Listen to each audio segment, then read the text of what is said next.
दूसरी बात, ये किसी एक धर्म के बारे में बहस नहीं है, ये बात सबको स्पष्ट होनी चाहिए। किसी धर्म को महान बताने या किसी धर्म को कमतर बताने की ये बहस नहीं है। तो यदि कोई इस उम्मीद से देख रहा या यहां आया है तो मैं आपको आश्वस्त करना चाहता हूं कि आपको नाउम्मीदी हाथ लगेगी। इस बहस में बहुत ज्यादा धार्मिक प्रतीकों के इस्तेमाल को लेकर भी ये दोनों लोग जो अभी आपको गंभीर दिख रहे हैं, भले लोग हैं, कल शाम को चाय पर मिले थे, बहुत हंसी मजाक भी इनके बीच हुआ था और गलबैयां डालते हुए एक तस्वीर भी हुई थी। ये इस बात का प्रमाण है कि इंटरनेट पर जो हल्ला मचा हुआ है उसके मुकाबले ये दोनों लोग बहुत ही अच्छे शांत ढंग से बहस के लिए राजी हो गए हैं। ट्विटर की बात है ट्विटर तक सीमित, एलन मस्क आजकल उसको एक्स कहते हैं। और अब इस बहस की शुरुआत, मैं इन विद्वानों का, हालांकि इनको परिचय की जरूरत नहीं, पर हो सकता है, हमें पत्रकारिता में सिखाया जाता है कि नेवर अज्यूम, विज्ञान भी यही कहता है।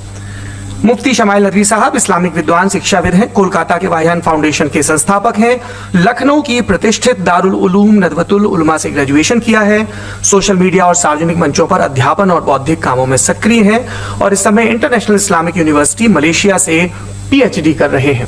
अच्छी बात यह है कि पढ़ाई के साथ साथ ट्रैवल ब्लॉग भी बनाते हैं। पेट्रोनास टावर के सामने का ब्लॉग हमने देखा। हमारे साथ जावेद अख्तर साहब हैं। जावेद अख्तर साहब कवि हैं, शायर हैं, गद्य भी लिखते हैं, फिल्मों के लिए संवाद लिखे हैं, गीत लिखे हैं। इससे इतर ये वैज्ञानिक सोच को लेकर या अपने डिक्लेयर्ड एथिज्म को लेकर भी मुखर रहते हैं और अपने तहीं रैशनैलिटी की बात करते हैं। देवियों और सज्जनों, डज गॉड एग्जिस्ट? इस सवाल का जवाब सब अपने अपने तहीं खोजने की कोशिश कर रहे हैं। कोई इसको गॉड डैम पार्टिकल की खोज बताता है, कोई गॉड पार्टिकल की खोज बताता है, कोई हिग्स बोसान की खोज बताता है, कोई ये सवाल जवाब तलाशने की कोशिश करता है कि मास एग्जिस्टेंस में आखिर आया कैसे, हुआ क्या था, सृष्टि के पहले, समय के पहले क्या था, और कोई ये कहता है कि ये सारी खोजें जिस मस्तिष्क में हो रही हैं प्रकृति के क्रम में, वो कैसे विकसित हुआ।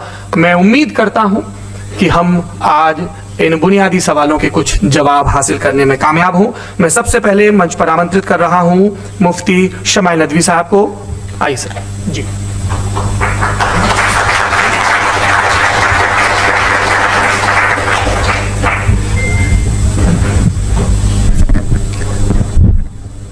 एक आखिरी गुजारिश, आप लोग प्लीज अपने फोन फ्लाइट मोड पे या साइलेंट मोड पर एक बार चेक कर ले, कई बार परेशानी हो जाती है।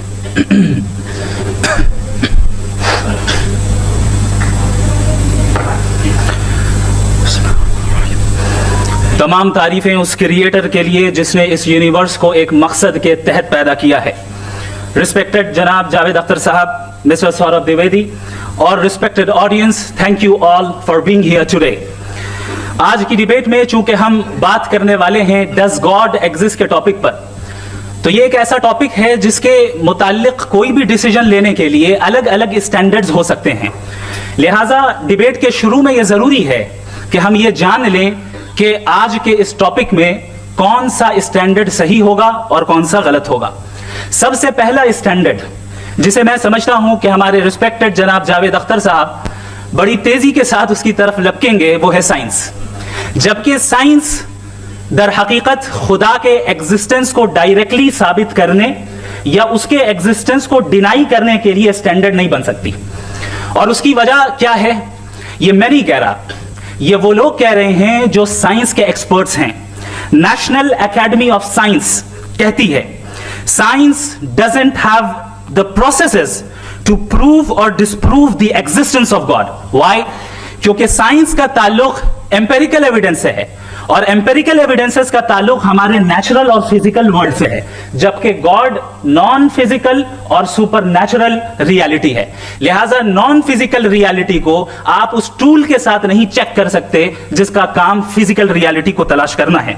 लिहाजा आज इस डिबेट में गॉड की एग्जिस्टेंस को साबित करने या उसे डिनाई करने में साइंटिफिक एविडेंस को एक्सेप्ट नहीं किया जाएगा। दूसरा स्टैंडर्ड हो सकता है रेविलेशन, कि रेविलेशन के जरिए हम यह साबित करें कि गॉड एग्जिस्ट करता है या नहीं।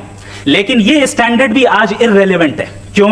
क्योंकि रेविलेशन मेरे नजदीक सोर्स ऑफ नॉलेज है, वैलिड सोर्स ऑफ नॉलेज है, लेकिन हमारे जावेद अख्तर साहब के नजदीक ये वैलिड सोर्स ऑफ नॉलेज नहीं है।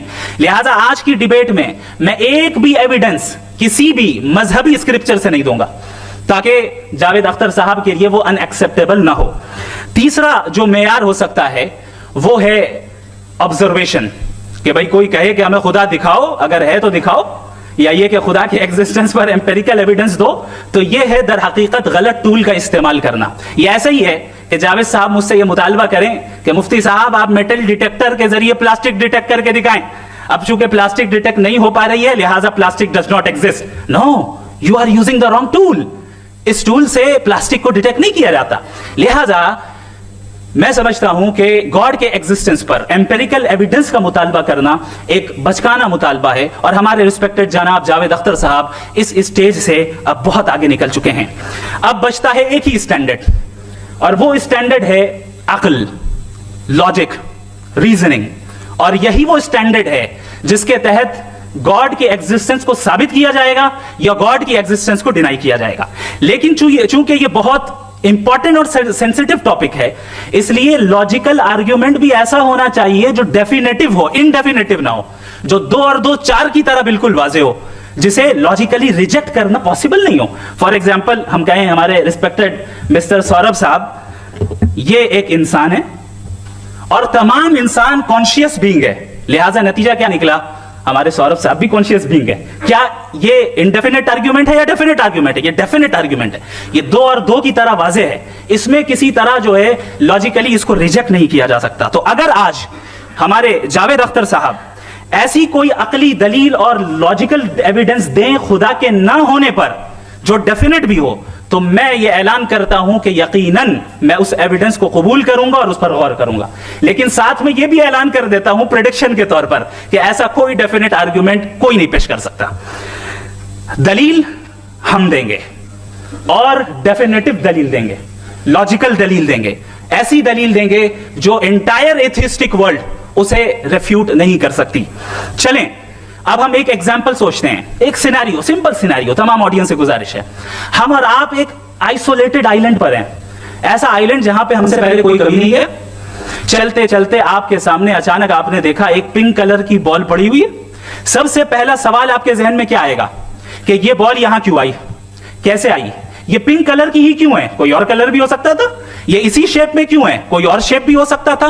नेचुरली आप इस तरफ पहुंचेंगे कि कोई ना कोई है जिसने इन स्पेसिफिक प्रॉपर्टीज के साथ इस बॉल को बनाया है और यहां पे रखा है। चूंकि आप जानते हैं कि ये जो बॉल है इसका एग्जिस्ट करना जरूरी नहीं है, ये एग्जिस्ट कर भी सकती थी, नहीं भी कर सकती थी, और एग्जिस्ट करना ही था तो किसी और फॉर्म में करती, किसी और कलर में करती।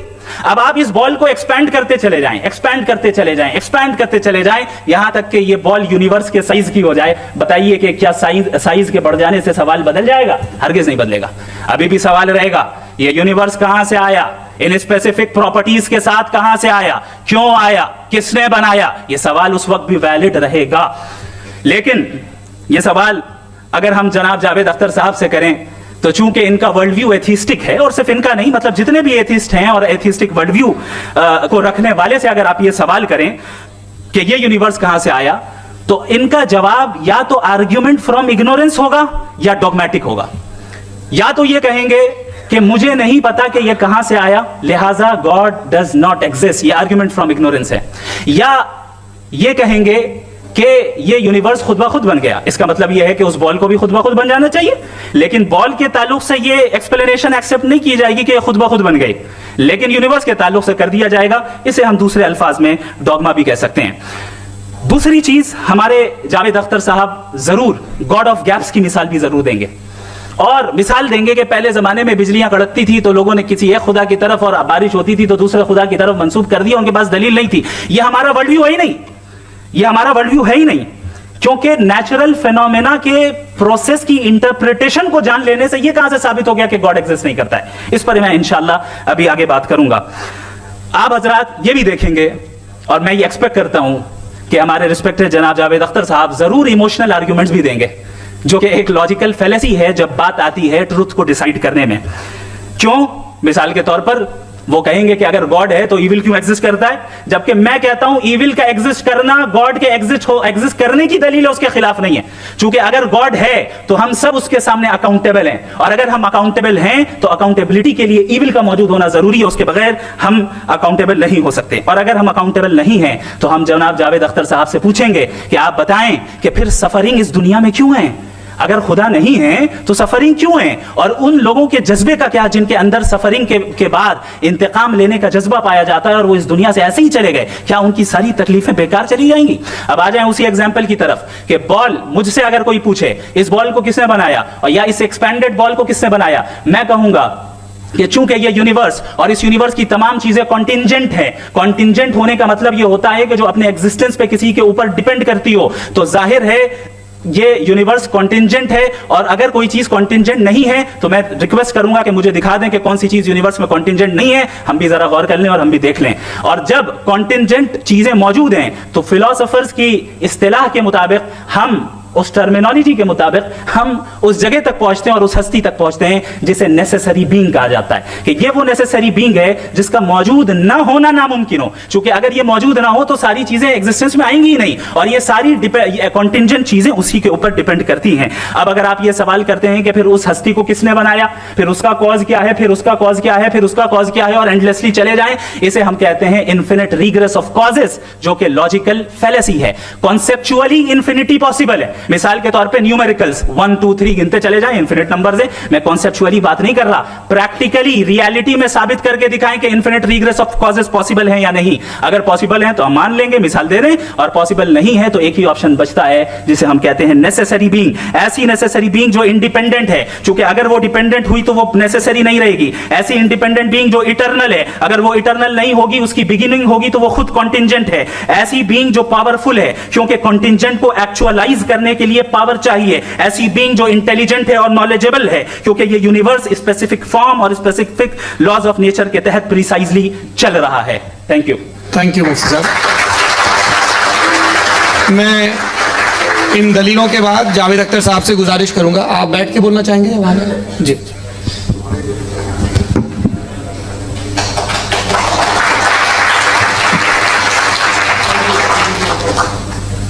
पहले तो मैं मुफ्ती साहब को एक अच्छी खबर देना चाहूँगा कि मेरी नॉलेज साइंस के बारे में बड़ी मामूली है, तो आप फिक्र ना करें उसकी, लेकिन कुछ कॉमन सेंस है मुझ में।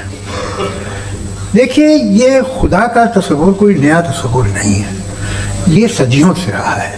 ये कुछ रिलीजन 3000 साल पुराने होंगे, 4000 साल पुराने होंगे, लेकिन इंसान कोई 10,000 12,000 साल से एग्जिस्ट करता है होमो सेपियन की शक्ल में, और हमेशा कुछ ना कुछ मज़हब रहे।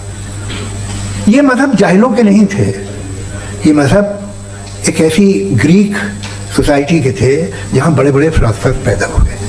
ये मज़हब इजिप्शियंस के थे जिन्होंने पिरामिड्स बनाए थे। ये रोमन्स के थे कि जिनका आर्किटेक्चर और सेनेट यानी पहली बुनियाद डेमोक्रेसी की, लिमिटेड थी मगर डेमोक्रेसी थी, ये उन लोगों ने किए थे। तो इनका जो जुपिटर था, रा था, ज़्यूस था, उन्हें उस पर इतना ही एतमाद था जितना आज किसी मजहबी आदमी को अपने खुदा पे होगा। क्रिश्चियनिटी आने से पहले यूरोप में एक मजहब था, जर्मेनिक रिलीजन। उसका एक खुदा था, उसकी एक बीवी थी, उसके 2 बेटे थे, एक बेटी थी। फिर जर्मनी में जब यूरोप में क्रिश्चियनिटी आई तो वो खुदा, उसकी बीवी और पूरे ख़ानदान चला गया। तो हमने, अगर हम हिस्ट्री देखें तो खुदा जो है वो ज़्यादातर फ़ानी है, वो हमेशा रहे नहीं। और वो जो लोग इन्हें मानते थे उनको आप कहें तो जाहिल थे, उन्हें तो कुछ पता ही नहीं था, ऐसा नहीं है।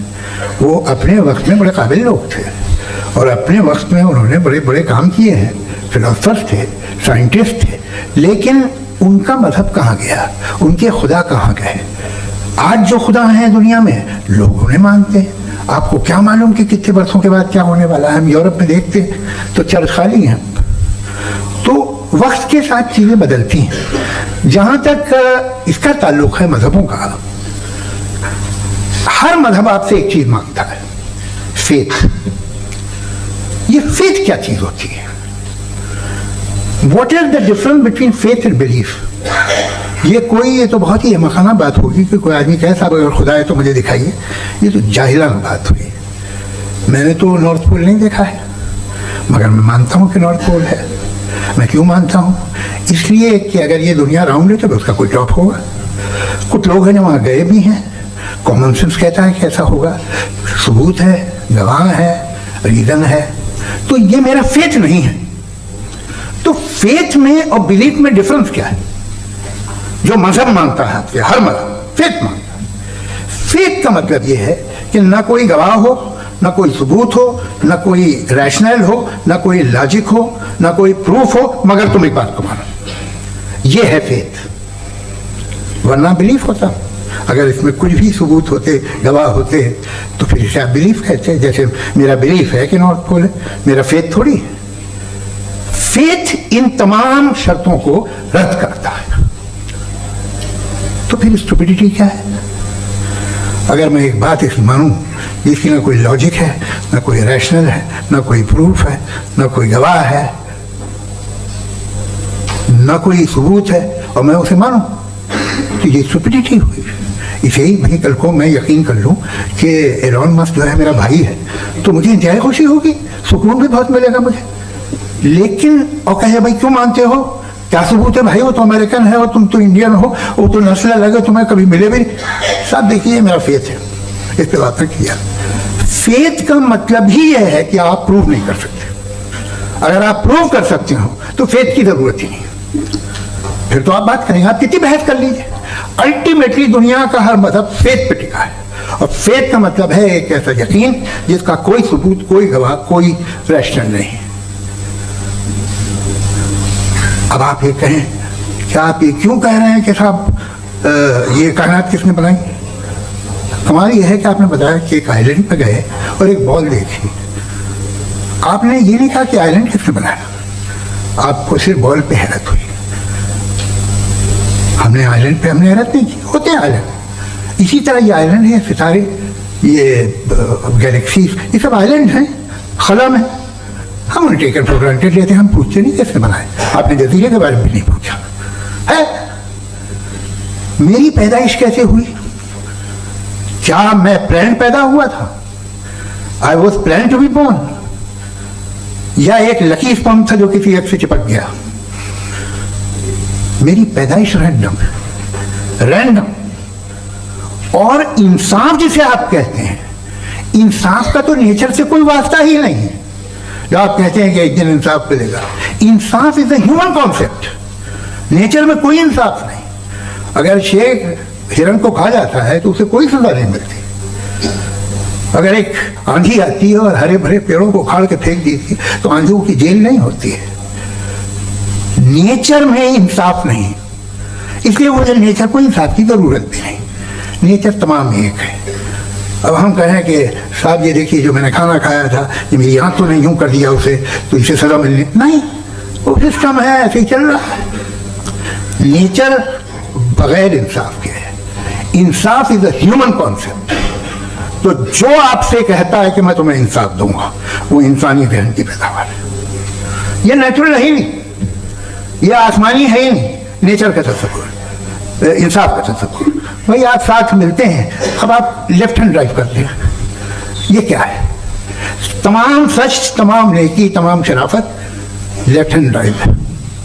वरना क्या होगा, या तो आप क्रॉस कर देंगे, आपका एक्सीडेंट हो जाएगा, या आप किसी को मार देंगे, या ट्रैफिक जैम हो जाएगा। झूठ, बेईमानी, रिश्वतखोरी, ये तमाम जो है driving on the wrong side है। इसके ऊपर कुछ नहीं।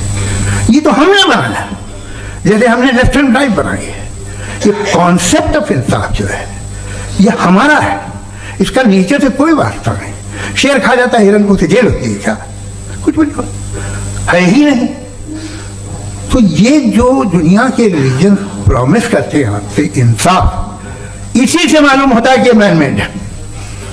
ये तसव्वुर कहीं और का है ही नहीं। जो नेचर है, कुछ लोग कहते हैं नेचर ही खुदा है, तो नेचर में तो इंसाफ नहीं कहीं। और आप वादा कर रहे हैं कि तुम्हें मरने के बाद इंसाफ मिलेगा। मुझे अगर मिलेगा तो मैं बहुत खुश हूँगा, लेकिन मैं यकीन नहीं कर पाता हूँ, इसलिए कि मैं फेथ नहीं पैदा कर सकता। The very fact that religions demand faith. इसका मतलब है कि उनके पास जस्टिफिकेशन नहीं है। अच्छा था, फिर रिलीजन अगर मॉडरेशन में है, कोई सा भी नहीं, वो आप में कुछ खूबियाँ भी पैदा करता होगा, देखिए उससे ये फ़ायदा है वो फ़ायदा है। अल्कोहल जो है वो ज़्यादातर दवाओं में यूज़ होती है, और एक सर्वे किया गया था अमेरिका में कि लॉन्जिटिविटी किन लोगों की है, तो एक तरफ वो लोग थे जो शराब पीते ही नहीं थे, और एक तरफ वो थे जो एक बोतल शराब रोज पीते थे। सबसे ज़्यादा लंबी उम्र उनकी है जो 2 पैक नाप के शराब पीते हैं और खाना खाते हैं। मगर हम शराब को बुरा समझते हैं, मैं भी बुरा समझता हूँ। क्यों? ऐसा होता नहीं। कुछ चीज़ों में आदत होती है जो बढ़ती है। आज तक में एक आदमी दूध पीता है, आप 10 साल बाद भी मिलेंगे तो एक ही गिलास पीता होगा। ऐसा नहीं होता सुबह से दूध पीता रहता है। मिल्कोहलिक मैंने नहीं देखे, अल्कोहलिक होते हैं। ये टेंडेंसी है मजहब की कि वो बढ़ता है, जैसे कैंसर बढ़ता है, जैसे शराब बढ़ती है। कुछ लोग होंगे जो उसे सही तरह से यूज करते हैं। मुझे यकीन है कि हमारे मुफ्ती साहब भी उनमें से एक, बहुत खुशी हुई मुझे इनसे मिलकर। लेकिन कितने लोग हैं कि आज आप देखते हैं दुनिया में जो तबाहियां हैं, इनमें कितना हाथ है उन लोगों का जो बिलीवर कहते थे मजहब ये नहीं कहता, ना कहता होगा, मगर जब ये मजहब पीते हैं तो ऐसे बिहेव करते हैं।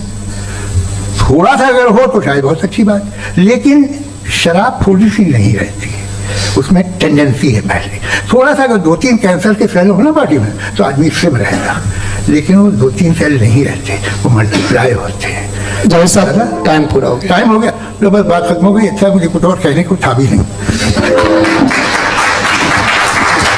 जी, मैं पहले जवाबी दौर के लिए इनवाइट कर रहा हूं मुफ्ती साहब को। Your rebuttal round 1, you have 7 minutes.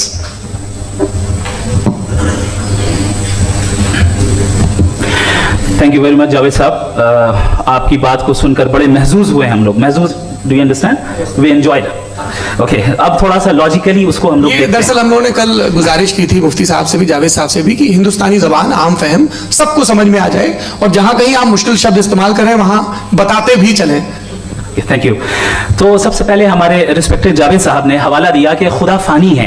कितने मजहब आगे चले गए, किसी ने जुपिटर को खुदा माना, किसी ने किसी को माना। मैं कहता हूं जिसने कॉन्टिंजेंट चीज को खुदा माना, गलत माना, वो खुदा ही नहीं, वो खुदा ही नहीं है।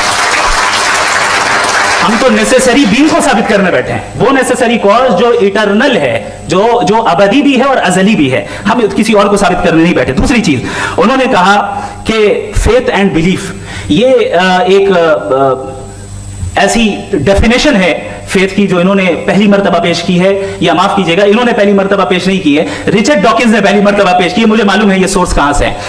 एपिस्टेमोलॉजिकली फेथ और बिलीफ का फर्क आप इस तरह नहीं कर सकते सर। फेथ सही भी होता है, गलत भी होता है, बिलीफ सही भी होता है, गलत भी होता है। जो लॉजिक, रीजन और एविडेंस से बैक्ड होगा वो फेथ सही होगा। और आप जिस फेथ की बात कर रहे हैं कि इलॉजिकल है और उसके पीछे नहीं है, तो we are on the same page. हम नहीं मानते उस फेथ को, जो फेथ ऐसा हो जिसके पीछे कोई लॉजिक ना हो, एविडेंस ना हो, हम नहीं मानते। हम तो उस फेथ के कायल हैं जिसके पीछे लॉजिक हो और एविडेंस हो। तो बिलीफ सही भी होता है, गलत भी होता है, फेथ भी सही होता है और गलत भी होता है। तो आज फेथ और बिलीफ के डिफरेंस पे बात नहीं हो रही। आज आप चाहे फेथ एक्सेप्ट कर लें या बिलीफ एक्सेप्ट कर लें, आज ये बात होगी कि ट्रूथ क्या है, चाहे ट्रू बिलीफ सही है या ट्रू फेथ सही है, और फॉल्स फेथ क्या है और फॉल्स बिलीफ क्या है, बात इस पे हो रही। दूसरी चीज इन्होंने पूछा स्टुपिडिटी फिर क्या है। अगर फेथ रिलीजन स्टुपिडिटी नहीं है तो और क्या है? चूंकि फेथ का मुतालबा करते हैं तो स्टुपिडिटी क्या है? मैं कहता हूं स्टुपिडिटी एथिज्म है। उसकी वजह यह है कि आप एक सड़क पे जा रहे हो और आप किसी गार्डन में जाएं और देखें वहां लिखा है फूलों के साथ I love Javed Akhtar, and I really do, I love you sir. So जब आप वहां पर पहुंचे तो वहां पहुंचकर अब ये बताएं, क्या आप ये कहेंगे वाह व्हाट अ नेचुरल सिलेक्शन? ये क्या नेचुरल सिलेक्शन है? नहीं, ये प्रिसाइजली डिजाइंड है, इसके पीछे डिजाइनर है। लिहाजा अगर कोई एक ऐसी कॉमन सेंस की बात को कबूल नहीं कर रहा है कि यूनिवर्स जो इतनी प्रिसाइजली काम कर रहा है, हम कह दें कि खुद ब खुद बन गई, मैं समझता हूं इससे बड़ी स्टुपिडिटी और कुछ नहीं है। ये रैशनल चीज है। फिर हमारे सर ने कहा कि आपने बॉल पे फोकस किया, आइलैंड पे फोकस नहीं किया। अरे आइलैंड को किसने बनाया यही समझाने के लिए तो बॉल की मिसाल दे रहा हूं। और बॉल भी कॉन्टिंजेंट है, आइलैंड भी कॉन्टिंजेंट है, दोनों नेसेसरी बीइंग का मुतालबा करते हैं। आगे इन्होंने कहा कि नेचर में कोई इंसाफ नहीं है, हम डिसाइड करते हैं कि मोरालिटी क्या होती है, इंसाफ क्या होता है, हम डिसाइड करते हैं। जैसे ड्राइविंग सीट में ट्रैफिक वाला, ये तो किसी खुदा ने नहीं कहा, ये है, इसे कहते हैं फॉल्स इक्विवेलेंस, ये एक लॉजिकल फेलेसी है। आपने जो है मिसाल दी ड्राइविंग की और ट्रैफिक की, ये सब्जेक्टिव मोरालिटी है। आप सब्जेक्टिव मोरालिटी को मिसाल बनाकर ऑब्जेक्टिव मोरालिटी के ऊपर नहीं थोप सकते। इंसाफ या ऑब्जेक्टिव मोरालिटी, अगर आप ये कहते हैं कि नेचर में इंसाफ नहीं है, तो इंसाफ का न होना ये नेचुरल हुआ, तो फिर नेचर को नेचर रहने दे, क्यों हम इतना स्ट्राइव कर रहे हैं दुनिया में इंसाफ लाने के लिए? ये तो इलॉजिकल बात है, इरैशनल बात है। इसलिए बहुत सी चीजें ऐसी हैं जो ऑब्जेक्टिवली जो है इविल या गुड हैं, और बहुत सी चीजें ऐसी हैं जो सब्जेक्टिवली हैं। सब्जेक्टिवली जो मोरल होता है या इमोरल होता है, उसको हम सोशल कंसेंसस से या पर्सनल प्रेफरेंस से डिसाइड करते हैं। लेकिन जो ऑब्जेक्टिव मोरालिटी है, जिसमें इंसाफ आया, जो इन्होंने बार बार रिपीट किया, ये ऑब्जेक्टिव है, सब्जेक्टिव नहीं है। अगर आप कहते हैं ये सब्जेक्टिव है, तो मेरा सवाल आपसे ये है, क्या सोशल कंसेंसस के जरिए अगर जुल्म को सही करार दे दिया जाएगा तो आप जुल्म को जस्टिफाई करेंगे? दूसरी चीज इन्होंने ये कहा कि 2 पैक शराब पी लें तो वो उतने पे नहीं रहता, बढ़ जाता है। यही मामला मजहब के साथ है, 2 पैक आप पी लें बढ़ेगा। तो ये एक ऐसी मिसाल है, इसको कहीं भी फिट कर लें कि आप एथिज्म पे जब फिट करें, जब आप 2 पैक एथिज्म का लेंगे ना, तो वो बढ़ बढ़ के नॉर्थ कोरिया बनेगा। Thank you.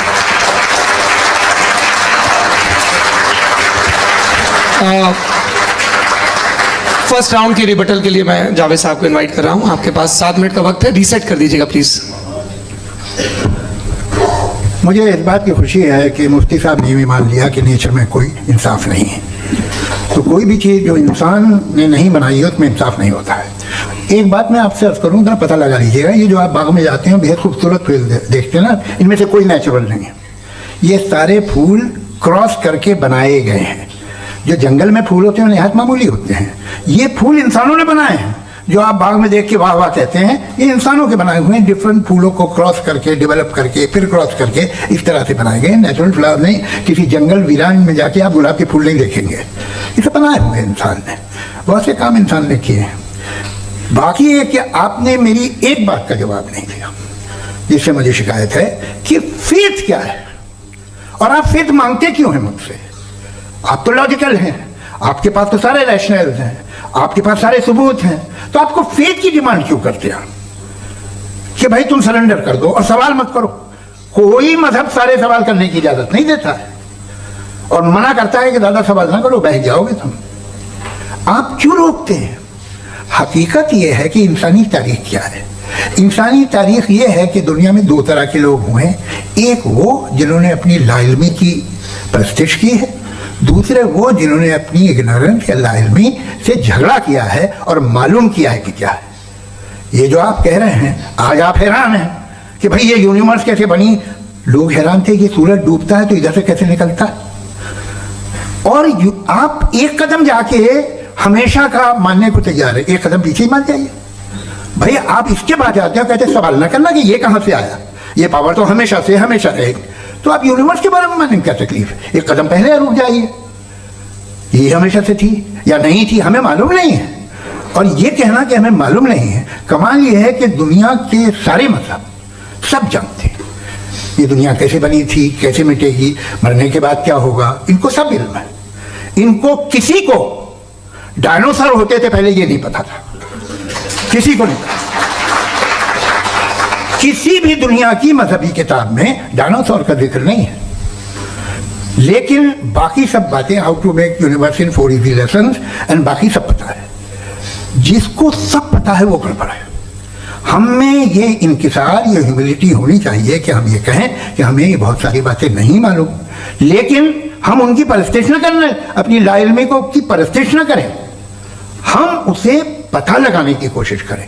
जिस दुनिया में आप बैठे हैं सर, ये हॉल जो है, ये इलेक्ट्रिसिटी जो है, ये माइक जो है, जिस हवाई जहाज से आप आए थे, वो जिस कार से आप यहाँ आए हैं, ये सब उन लोगों की बनाई हुई है जिन्होंने सवाल किए थे। ये दुनिया जिसमें आप आज आराम से हैं, ये उन लोगों की बनाई है कि जिन्होंने सवाल किए थे। और हर स्टेज पे इन सवालों को मकरूह कहा गया था, गलत कहा गया था। आप जरा तारीख पढ़िए, बड़ी दिलचस्प किताब है बर्ट्रैंड रसेल की, जिसमें उसने रिलीजन एंड साइंस कि कब से रिलीजन जो है साइंस के अगेंस्ट है, और हद तो यह है कि भाप के इंजन के खिलाफ थे, स्टीम इंजन के भी खिलाफ थे, वो फतवे हुए उन पे, वेटिकन ने दिए। तो ये हमेशा, अभी जैसे ही ये राइट विंगर आते हैं अमेरिका में पावर में, तो वो जो अपना ये क्या बोलते हैं उसे, सीड क्या बोलते हैं, सीड क्या जो, हाँ नहीं सीड जो होते हैं जैसे जी, नहीं भाई, वो जो ह्यूमन बॉडी के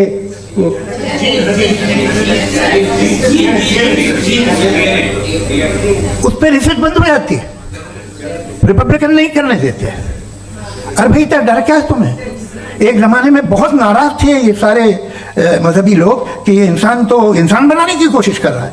आपको क्या तकलीफ भाई, बना ले तो बना ले रहे तो, ये खौफ क्या है? और ये सब आज जो आप कह रहे हैं नामुमकिन है, ये कैसे हुआ? मुझे एक किस्सा याद आता है। जब मैं 6ठी क्लास में था तो मैं मैथमेटिक्स में बहुत वीक था, तो एक टीचर रख दिया गया, उसने 1 2 3 4 5 6 7 को सिखा दिया मुझे। वो दिन मैं भूल नहीं सकता हूँ मुफ्ती साहब, जिस दिन उसने ये बताया कि 1/2 क्या होता है और 3/4 क्या होता है, मुझे ऐसा लगा कि मेरा सर बीच से फट जाएगा। ये आदमी कह रहा है कि जो दीवार के अंदर जाओ वॉक करते हुए। आज हंसता हूँ मैं इस बात पे। तो आज जो बातें आपके जहन से बिल्कुल परे हैं और आप हैरान होते हो उन्हें देख के, एक वक्त आएगा कि मामूली लगेंगे, और हुआ है। आपकी इंसानी तारीख ही है। इतनी जल्दी सारे फैसले आप मत कर लीजिए, थोड़ा ये ह्यूमिलिटी रखिए कि भाई ये हमें नहीं मालूम। ये कहने में क्या आ रहा है? ये यूनिवर्स कहाँ तक फैली, ये कब से है और कब तक रहेगी, हमें नहीं मालूम। आपने फैसला कर लिया कब बनी। ये आपके हिसाब से कोई 14 बिलियन ईयर बनी जो समझा जाता है। उससे पहले हजारों करोड़ों अरबों साल तक खुदा बैठा क्या कर रहा है? खामोश बैठा था, ऐसे ही दवाइयाँ ले रहा था। फिर उसे आइडिया है, यार एक काम करते, वक्त अच्छा गुजर जाएगा यूनिवर्स पर आपसे। सोचिए, वो तो हमेशा से है ना, मगर यूनिवर्स हमेशा से नहीं है, ये तो बनाई गई है। और उससे पहले क्या था, इनका क्या काम था? कैसी बात है, ये बड़ा आसान है। जो बात हमें आज धीरे धीरे पता चली है, बरसों 2000 और 2500 साल पहले आपको किसी ने बता दिया कि क्या था, आप मान गए, तो तब से वही मान रहे हैं जो 2500 साल पहले कहा गया था। सब कुछ बदल गया है, सॉल्व हो रही हैं चीज़ें। अभी साइंस बिल्कुल दावा नहीं करती, या कोई फिलोसफर ये दावा नहीं करता कि हमें सब मालूम, बल्कि वो कहता है कि हमें जितना मालूम होता है उससे ये मालूम होता है कि हमें कितना कम मालूम। तो हम अपनी जहालत से लड़े, उसकी परस्तिश न करें। जी थैंक यू सो मच। मैं तर्कों की श्रृंखला में राउंड 2 के लिए मुफ्ती साहब को आमंत्रित कर रहा हूँ। आपके पास एक बार फिर से 7 मिनट का वक्त है। शुक्रिया।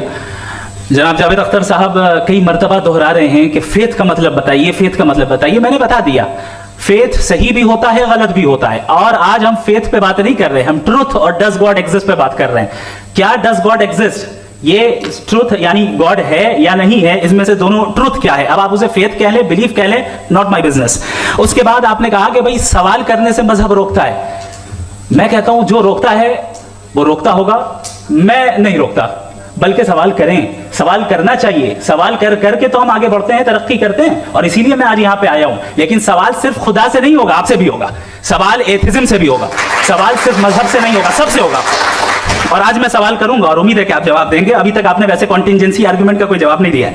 चलें, आपने कहा यूनिवर्स के बारे में इटर्नल क्यों नहीं बोल देते। ये चूंकि लॉजिकली पॉसिबल ही नहीं है कि यूनिवर्स इटर्नल हो। यूनिवर्स एक कॉन्टिंजेंट चीज है जो टाइम एंड स्पेस के पाबंद है, टाइम एंड स्पेस से बाउंड है। जो टाइम एंड स्पेस से बाउंड होगा वो कॉन्टिंजेंट होगा, जो कॉन्टिंजेंट होगा वो उसकी बिगिनिंग हुई होगी, जिसकी बिगिनिंग हुई होगी वो इटर्नल नहीं हो सकता। ये तो कॉमन सी बात है। आपने कहा कि किसी मजहबी किताब में डायनासोर का जिक्र नहीं है। अफसोस कि आज तक किसी मैथमेटिक्स की किताब में मुझे डायनासोर का जिक्र नहीं मिला। तो इसका मतलब मैथमेटिक्स की किताब बेकार है? नहीं, उसका वो टॉपिक नहीं है। रेवलेशन का और मजहबी किताबों का टॉपिक ये नहीं है कि आपको आके बताए साइकिल कैसे बनाते हैं, या आकर ये बताए कि जो है डायनासोर कब था। वो तो मोरालिटी सिखाने आया है, गॉड के बारे में बताने आया, नॉन फिजिकल रियलिटी की हकीकत को सिखाने के लिए आया। रिलीजन साइंस को रोकता है? नहीं रोकता। अगर रोकता है तो गलत करता है। रिलीजन साइंटिज्म को रोकता है, जिसमें हमारे जावेद साहब मुब्तला है। साइंस और साइंटिज्म में फर्क है। साइंटिज्म यह है कि आप समझें कि साइंस और साइंटिफिक मेथोडोलॉजी ये नॉलेज को हासिल करने का वाहिद सोर्स ऑफ नॉलेज है। यह है साइंटिज्म। हम इसे रिजेक्ट करते हैं। हम साइंस को तो तरक्की करते हैं, भाई आप हमारी पूरी तारीख कर लें, पढ़ लें तो आपको पता चल जाएगा। बहरहाल ये अलग टॉपिक है। उसके बाद इन्होंने एक लफ्ज कहा, वेटिकन ने फतवा दिया। वेटिकन का फतवे से कोई ताल्लुक नहीं है, दोनों कॉन्ट्राडिक्टरी अल्फाज हैं। उसके बाद उन्होंने कहा कि भाई हमें नहीं मालूम। अगर नहीं मालूम तो क्लियरली कह देना कि नहीं मालूम है, इसमें क्या हर्ज है? तो वही तो मैं कह रहा हूं ना कि आप कह दें कि नहीं मालूम, लेकिन क्लेम क्यों कर रहे हैं कि गॉड एग्जिस्ट नहीं कर रहा है? आप कह दें नहीं मालूम है, हो सकता है हो सकता ना हो, लेकिन आप क्लेम कर रहे हैं। The moment you say God does not exist, this is a claim, and now the burden of proof is upon you too, जैसे हमारे ऊपर है। और क्यों है मैं बताता हूं, क्यों है ये भी मैं बताता हूं। फिलोसॉफिकली जो क्लेम होता है ना, सिर्फ ये नहीं होता कि इंसान कहे पॉजिटिव क्लेम करे और नेगेटिव क्लेम करे तो बर्डन ऑफ प्रूफ नहीं है। आप मिसाल के तौर पे मैं कहूं कि फुला उस कमरे में कोई नहीं है, मैंने एक नॉलेज का क्लेम किया है। उस कमरे में कोई नहीं है, मैंने एक नॉलेज का क्लेम किया। या तो मैं कहूं मुझे नहीं पता, हो भी सकता है नहीं भी हो सकता है, this is not a claim. लेकिन जब मैं कह रहा हूं कि वहां कोई नहीं है, या मैं कह रहा हूं वहां कोई है, दोनों क्लेम है और दोनों के ऊपर बर्डन ऑफ प्रूफ है। हमारे ऊपर भी बर्डन ऑफ प्रूफ है, मैंने कंटिजेंसी आर्ग्यूमेंट दिया, इसे तोड़कर दिखाई। आखिरी चीज, इन्होंने कहा कि खुदा दुनिया बनाने से पहले 150 साल पहले या करोड़ों साल पहले क्या कर रहा था। अरे हजरत, चलें बहरहाल मैं जवाब दे देता हूं। आप हमारे रिस्पेक्टेड पर्सनालिटी हैं, अगर आप नहीं होते तो मैं इसे एंटरटेन ही नहीं करता। टाइम, ये 100 साल पहले या 100 साल बाद, पहले बाद में अभी, ये वो अल्फाज हैं जिनका ताल्लुक टाइम से है। टाइम शुरू ही हुआ है यूनिवर्स की बिगिनिंग के बाद, तो उसके पहले खुदा क्या कर रहा था? सवाल ही लॉजिकल है, ये फेलेसी है। यानी आप ये कह रहे हैं कि यूनिवर्स के बनने से पहले खुदा क्या कर रहा था? टाइम के बनने से पहले, पहले का ताल्लुक टाइम से, टाइम उस वक्त था ही नहीं, तो ये सवाल ही इनवैलिड है खुदा के ताल्लुक से। दूसरी चीज, आर्ग्यूमेंट ऑफ कंटिजेंसी जो मैंने आपके सामने पेश की है, आपने बार बार ये प्रूफ किया और ये कह रहे हैं कि गॉड ऑफ गैप्स। देखिए, पहले नहीं मालूम था, साइंस ने कर दिया। सिंपल की मिसाल से मैं समझा देता हूं। जिस गैप्स की आप बात कर रहे हैं ना, साइंस उन गैप्स को जिन चीज के जरिए भी प्रूव करेगा वो कॉन्टिजेंट ही होगा। अब चाहे वो फोर्स हो, मैटर हो या एनर्जी हो। लिहाजा सवाल हमारा उस वक्त भी वैलिड होगा जब तक कि आप नेसेसरी बीइंग पे ना आ जाएं, और इन्फिनिट रिगरस पॉसिबल नहीं है of causes in practical world, तो जाहिर है कहीं रुकना पड़ेगा। जहां रुकेंगे वही खुदा है। दूसरी चीज, आपने ये कहा, क्या कह रहा था मैं, किस पॉइंट को? What? Oh no, after that. Just now. हाँ, जहां रुकेंगे वही खुदा है। बहरहाल, तो टाइम का जिक्र हो गया। गॉड ऑफ गैप, सॉरी, या इसकी एक मिसाल आप ले लें। एक कार है, एक साहब ने देखा कि भाई कार जो है उसके व्हील्स कितने अच्छे लगे हुए हैं सही जगह पे, स्टीयरिंग जो है कितने अच्छे जगह पे लगी हुई, और सीट्स कितने वेल डिजाइंड है, कितनी प्रिसाइजली ये कार काम कर रही है। तो जरूर कोई ना कोई इसे क्रिएट किया है, किसी ने क्रिएट किया है। अब जावेद साहब आए और कह रहे जनाब बोनेट खोलिए, इसमें इंजन है, इंजन इस कार को चला रहा है, hence prove no one has created the car. This is illogical, this is irrational. आपने इंजन के जरिए उस गैप को तो साबित किया, लेकिन क्या उससे कार की जो क्रिएशन है और उसका जो क्रिएटर है ये इम्पॉसिबल हो जाए? ऐसा पॉसिबल है? उसका सवाल खत्म हो जाए, ऐसा पॉसिबल है? नहीं। आपने गैप्स को फिल करके, कॉन्टिजेंट चीजों से गैप्स को फिल करके हमारे ऑब्जर्वेशन को और ब्रॉड कर दिया। अब हमें और पता चल गया कि ये जो कार है इसका सिस्टम कितना ज्यादा कॉम्प्लेक्स है। पहले कम समझते थे, अब कॉम्प्लेक्सिटी और ज्यादा वाज़ेह हो गई। अब हमें समझ में आ रहा है कि हमारी सर्टेनिटी और बढ़ गई कि जरूर इस कार को किसी ना किसी ने बनाया। यही मामला यूनिवर्स का है। साइंस हमेशा फिजिकल वर्ल्ड की चीजों को ही फिल करती जाएगी और फिजिकल चीजों से ही करती जाएगी, चूंकि एम्पिरिकल एविडेंस का ताल्लुक फिजिकल वर्ल्ड से है। आप साइंस के जरिए मेटाफिजिकल रियलिटी को कभी साबित नहीं कर सकते। ये रॉन्ग टूल का इस्तेमाल करना है। ये वही काम है कि आप मेटल डिटेक्टर से प्लास्टिक डिटेक्टर करने चलें, जो कि जाहिर है सही नहीं है। Thank you.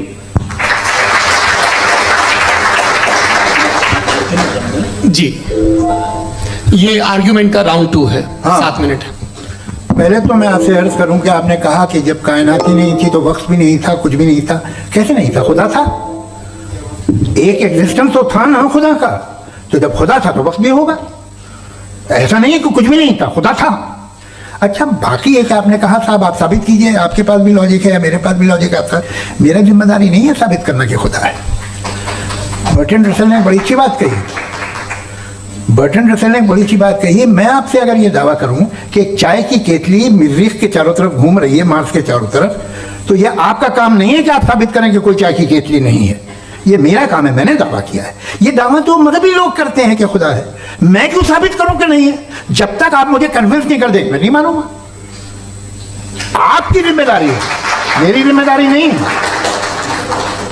दोयम ये कि ये जो आप कह रहे हैं, जो गैप्स हैं, ये गैप जब किसी मजहब को चैलेंज करते हैं, जब ऐसा कोई बात आती है तो हंगामा हो जाता है कि जब वो चैलेंज करें किसी फेथ को। ये तमाम साइंस जो है इसे मुख्तलिफ जगहों पे मुख्तलिफ वक्तों में मजहब ने रोकने की कोशिश की है। ये किताब है religion and science, Bertrand Russell की, पढ़िएगा, अच्छी लगेगी आपको। तारीख ही है साइंस, मजहब की साइंस से उसका यही रिश्ता है। अच्छा, अब ये हम सोचें कि बहरहाल ये वजूद जो है मजहब और ये बिलीव इन गॉड इंसान को बेहतर बना देता है। तो एक काम कीजिए, हिंदुस्तान वर्ल्ड का नक्शा लीजिए और मार्क कीजिए कि रिलीजन कहाँ कहाँ ज़्यादा है, कहाँ कहाँ, चाहे वो लैटिन अमेरिका हो या मिडल ईस्ट हो या फार ईस्ट हो या हिंदुस्तान के वो इलाके जहाँ मजहबियत ज़्यादा है। रख दीजिए नक्शा अलग। अब दूसरा नक्शा कि कहाँ कहाँ नाइंसाफ़ी, रिप्रेशन, औरतों के हुकूक की पामाली, जुल्म, डिक्टेटरशिप कहाँ है। नक्शा एक ही होगा। तो आप मुझे बताएं कि जो इसका तरकीब इस्तेमाल क्या है, खुदा का तरकीब इस्तेमाल तो बताइए। आप छोटी सी दवा सड़क पे बेचते हैं, उसकी भी तरकीब इस्तेमाल बताते हैं। इसके इस्तेमाल से तो फायदे नहीं हुआ किसी को। जो सारे के सारे खराब मुल्क हैं, खराब समाज है, वो सारे जुल्म खुदा के नाम पे करते हैं। वो गलत करते हैं, सही करते हैं, मुझे क्या लेना देना उससे। इस्तेमाल से मालूम होता ना। एक विस्की की बोतल कभी शायद देखी हो आपने, लाल रंग की होती है, उस पर रोशनी और छपड़ी इंतहाई खूबसूरत लगती है, क्या बिगाड़ रही है किसी का। उसका इस्तेमाल गलत है, इसलिए आप उसे नापसंद करते हैं। इसका इस्तेमाल गलत है, इस तसव्वुर का इस्तेमाल ही गलत है और हमेशा से गलत हुआ है।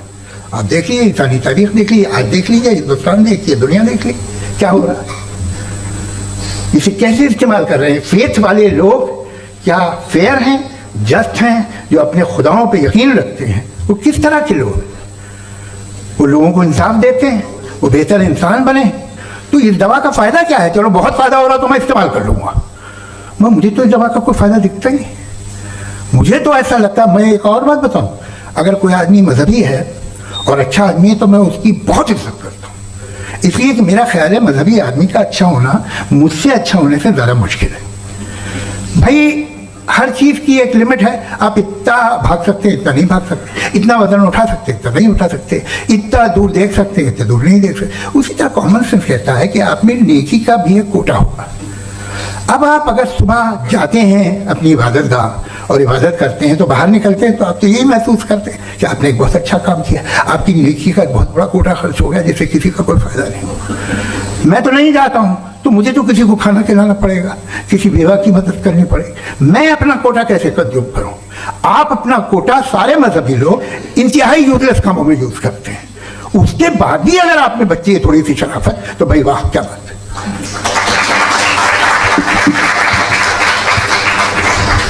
एक तो मुझे ये बात बहुत अच्छी लग रही है कि दोनों ही विद्वान समय को मानते हैं और बहुत समय से अपनी दलीलें और बाज दफा समय से पहले अपनी तकरीरें पूरी करके अपनी अपनी कुर्सी पर बैठ रहे हैं। ये इस आर्ग्यूमेंट का राउंड 2 पूरा हुआ। अब रिबटल का राउंड 2 है और उसके बाद क्रॉस एग्जामिनेशन होगा। नहीं, आपका आर्ग्यूमेंट हो गया सर। हमारे यहाँ स्कूल के सिलेबस में पंच परमेश्वर कहानी पढ़ाई जाती है, प्रेमचंद जी की लिखी हुई। आप निश्चिंत रहिए, आपके कोई राउंड में मिस नहीं होने दूंगा। रिबटल का राउंड 2 मुफ्ती शमाइल नदवी साहब।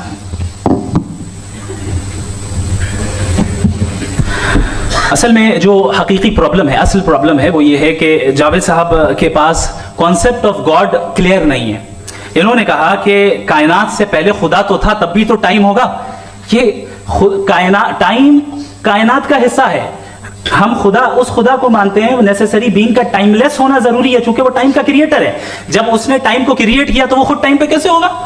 उसने जब स्पेस को क्रिएट किया तो खुद स्पेस में कैसे होगा?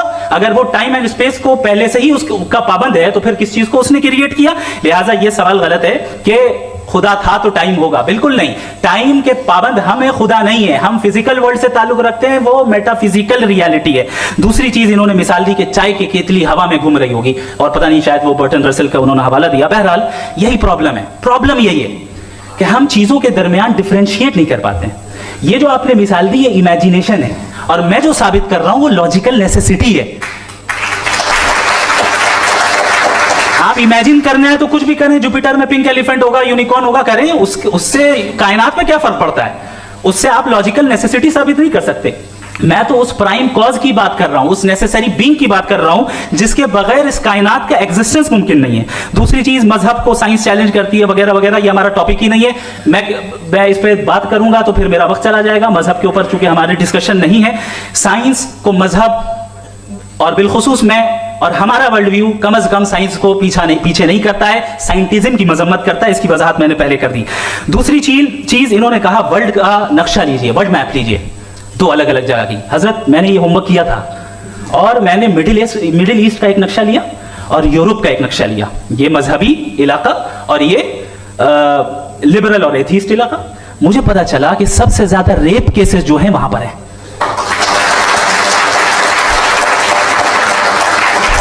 मुझे ये पता चला यूएन की रिपोर्ट के मुताबिक, मैं ये अपने घर से नहीं कह रहा, कि जो वर्किंग वुमेन है यूरोपियन कंट्रीज में, उसमें 81% वुमेन सेक्सुअल हैरेसमेंट का वर्क में शुमार हो रहा है। ये मिडिल ईस्ट में नहीं हो रहा है, वो मजहबी लोग हैं इसलिए नहीं हो रहा है। दूसरी चीज आपने ये कहा कि मजहबी आदमी का अच्छा होना हमारे अच्छे होने से बहुत मुश्किल है, बहुत मुश्किल है। तो इसका मतलब यह है कि गॉड के अलावा आपके पास अच्छे और बुरे का कोई स्टैंडर्ड है। मैं चाहूंगा कि कन्वर्सेशनल स्टाइल वाली डिस्कशन और सेगमेंट पे इसी पे बात कर लेते हैं। Thank you very much.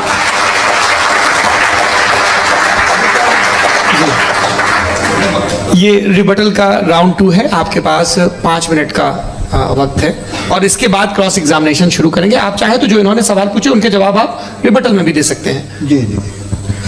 देखिए, पहले तो ये बात कि ये मिसाल गलत है। इन्होंने पहले ही हमको डिसार्म कर दिया। कह लिया अकल से मामला सॉल्व नहीं हो सकता, लॉजिक से आप पहुंच नहीं सकते। ये एक मेटाफिजिकल चीज़ है। मेटाफिजिकल अजीब सा लफ्ज़ है, ठीक से किसी को माने नहीं मालूम इसके, तो ऐसा लगता है कुछ बड़ी चीज़ है। अरे भाई क्या होता है मेटाफिजिकल, बताओ, खड़ी हो। ये एक लफ्ज़ है जो कहीं भी इस्तेमाल हो जाता है। जब आप एक बात कर रहे हैं और आप मुझसे बहस कर रहे हैं तो मुझे मेटाफिजिकल मत बताइए, आप लॉजिकली मुझे प्रूफ किए। और अगर लॉजिकली आप नहीं बात करते सब ये मेटाफिजिकल है, तो फिर हम आप बात क्या कर रहे हैं? मेरा आपका किस ज़बान में कॉन्वर्सेशन होगा? और ये कहना कि वक्त पहले नहीं था, तो फिर क्यों कहते हैं ये हमेशा से हमेशा रहेगा? हमेशा वक्त है, तो आप कैसे कहते हैं वो हमेशा से है और हमेशा रहेगा? हमेशा का मतलब है कोई वक्त, अगर वक्त ही नहीं है तो हमेशा कैसे? बाहर वो रहेगा। अब मैं ये देखता हूँ, आपने कहा ना कि वहाँ रेप ज़्यादा होते हैं, तो हम एक बात देखते हैं कि दुनिया जिस पे वो कादर मुतलक है, जिसकी मर्जी के बगैर पत्ता भी नहीं हिलता, ओमनीपोटेंट है, ये दुनिया चल कैसे रही है? और इस दुनिया का हाल क्या है? 45,000 बच्चे जो 10 साल की उम्र से कम थे वो गाजा में मरे। भूख से काला हांडी में बच्चे मरते हैं और डिप्थीरिया से मरते हैं। डिप्थीरिया अजीब मर्ज है, गले में जाली बनना शुरू होती है, बच्चा नीला हो जाता है, गरीब का बच्चा, इसलिए के उपास इलाज में ये कादर मुतलक है जो जाए कर दे, इससे आप दुआएं मांगते हैं हमारी ये काम कर दे वो कर दे, तो इसका मतलब डे टू डे लाइफ में वो इंटरफेयर करता है और ये देख रहा है वो। अगर वो वाकई भी है फॉर डिस्कशन सेक, तो मैं जब दुनिया देखता हूँ तो मेरे दिल में उसके लिए कोई इज्जत नहीं पैदा होती। ये क्या कर रहे हो तुम पूरे ऑल पावरफुल हो, ओमनीपोटेंट हो, ओमनी प्रेजेंट हो, तुम तो वहां गाजा में रहे होगे ना, तुम हर जगह हो। तुम देख रहे थे कि बच्चे की कैसे धज्जियां उड़ रही, तुम देख रहे थे और तुम चाहती हो मैं तुम्हारी परस्तिश करूंगा, तुम हो भी। अरे यार, इससे अच्छे तो हमारे चीफ प्राइम मिनिस्टर हैं, कुछ तो ख्याल करते हैं। आप किसकी इबादत कर रहे हैं? अगर वो है भी, ये दुनिया नाइंसाफी से, जुल्म से, जबर से, तशद्दुद से भरी हुई। और आप ये मत कहिएगा कि वो देख रहा है और वो बताएगा एक दिन। अगर वो देख रहा है और इंटरफेयर नहीं करता तो आप दुआ क्यों मांगते? आप कहते हैं मेरा ये काम करा दे, इसके मतलब है वो दखल दे सकता है, वो आपको नौकरी दिलवा सकता है, भले दूसरे आदमी को ना मिले, मगर आपका काम कर देगा क्योंकि आपने दुआ मांगी है। तो जब वो आपको नौकरी दिला सकता है, लड़की की शादी कर सकता है, बेटे को ग्रीन कार्ड दिलवा सकता है, तो कम से कम ये जो मर रहे हैं बच्चे, इनको रोक दे, कुछ तो करे। मुझे तो दुनिया में, इस दुनिया का कोई मालिक है, इसका ओमनीपोटेंट कोई रूलर है और ये दुनिया ऐसी चल रही है। मैं तो चाहूंगा कि भाई ना हो, अगर हो तो बड़ी शर्मिंदगी की बात है। शुक्रिया।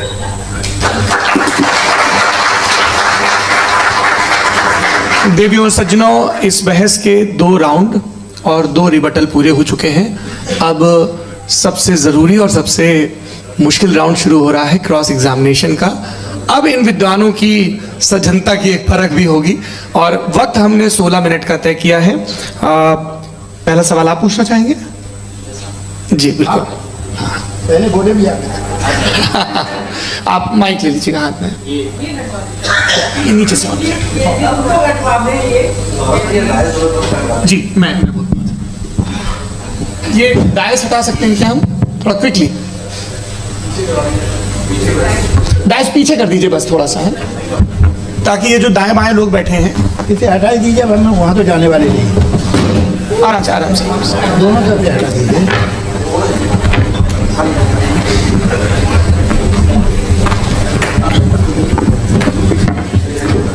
इस बीच आप लोग भी अपने अपने सवाल तैयार कर लें। ये ध्यान रखेंगे कि मैं यहाँ से सवाल लूँगा, आप लोगों को अपना हाथ ऊपर करना है, अपना नाम बताना है और अधिकतम 3 वाक्यों में अपना सवाल पूरा करना है। कई लोग सवाल की जगह भाषण देने लगते हैं, उससे आज बचना है।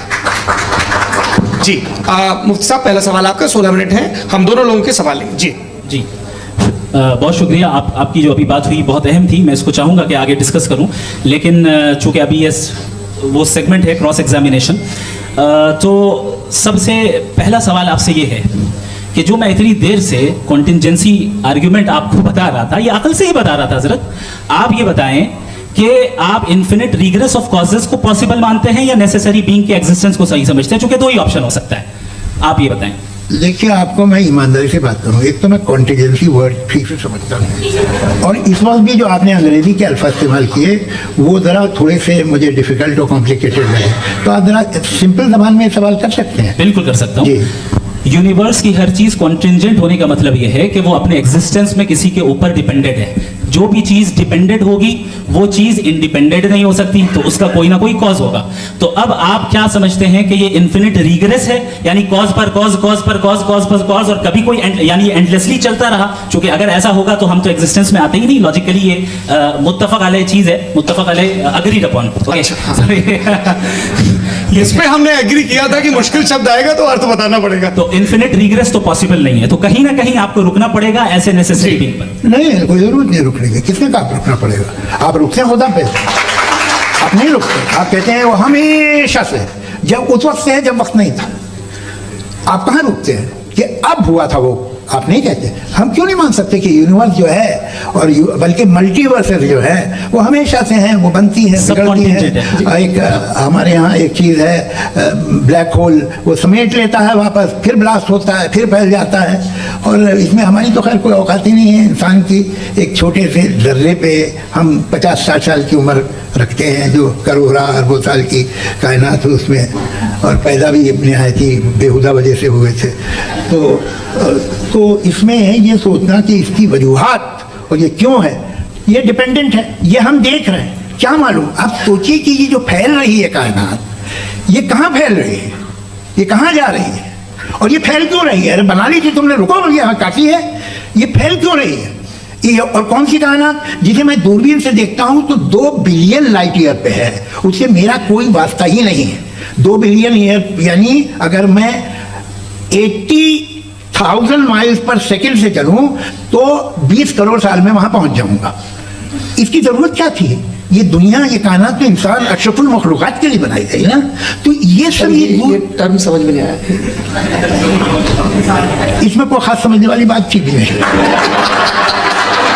ये जो अल्टीमेट कहा यह जाता है कि ये जो पूरी यूनिवर्स है, ये जो दुनिया है, ये इंसान के लिए बनाई गई। अच्छा, ये सब इंसान के लिए। क्यों साहब, सही है ना?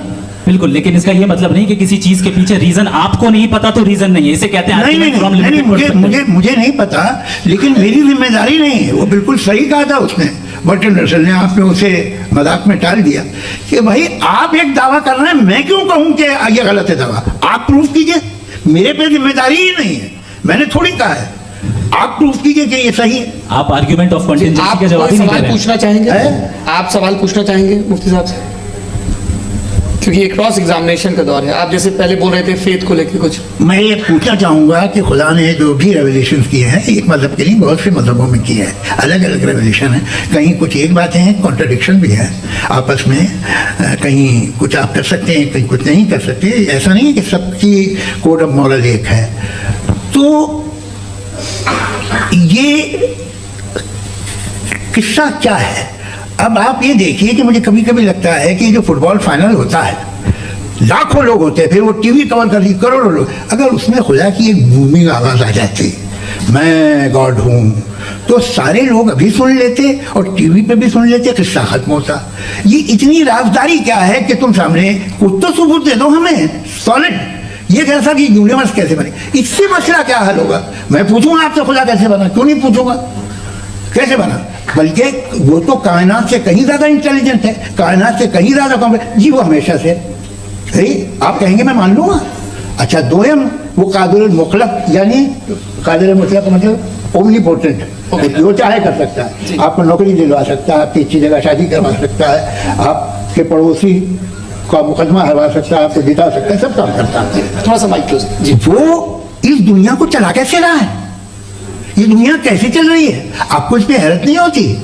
या कयामत के बाद कभी एक जस्टिस होगा, जब ये बच्चा मर चुका होगा, जिसकी धज्जियां उड़ गई बम से, इसको इंसाफ मिलेगा सब। अच्छा, अब जवाब दूं? हाँ दीजिए। मैं इसीलिए आपकी तरफ।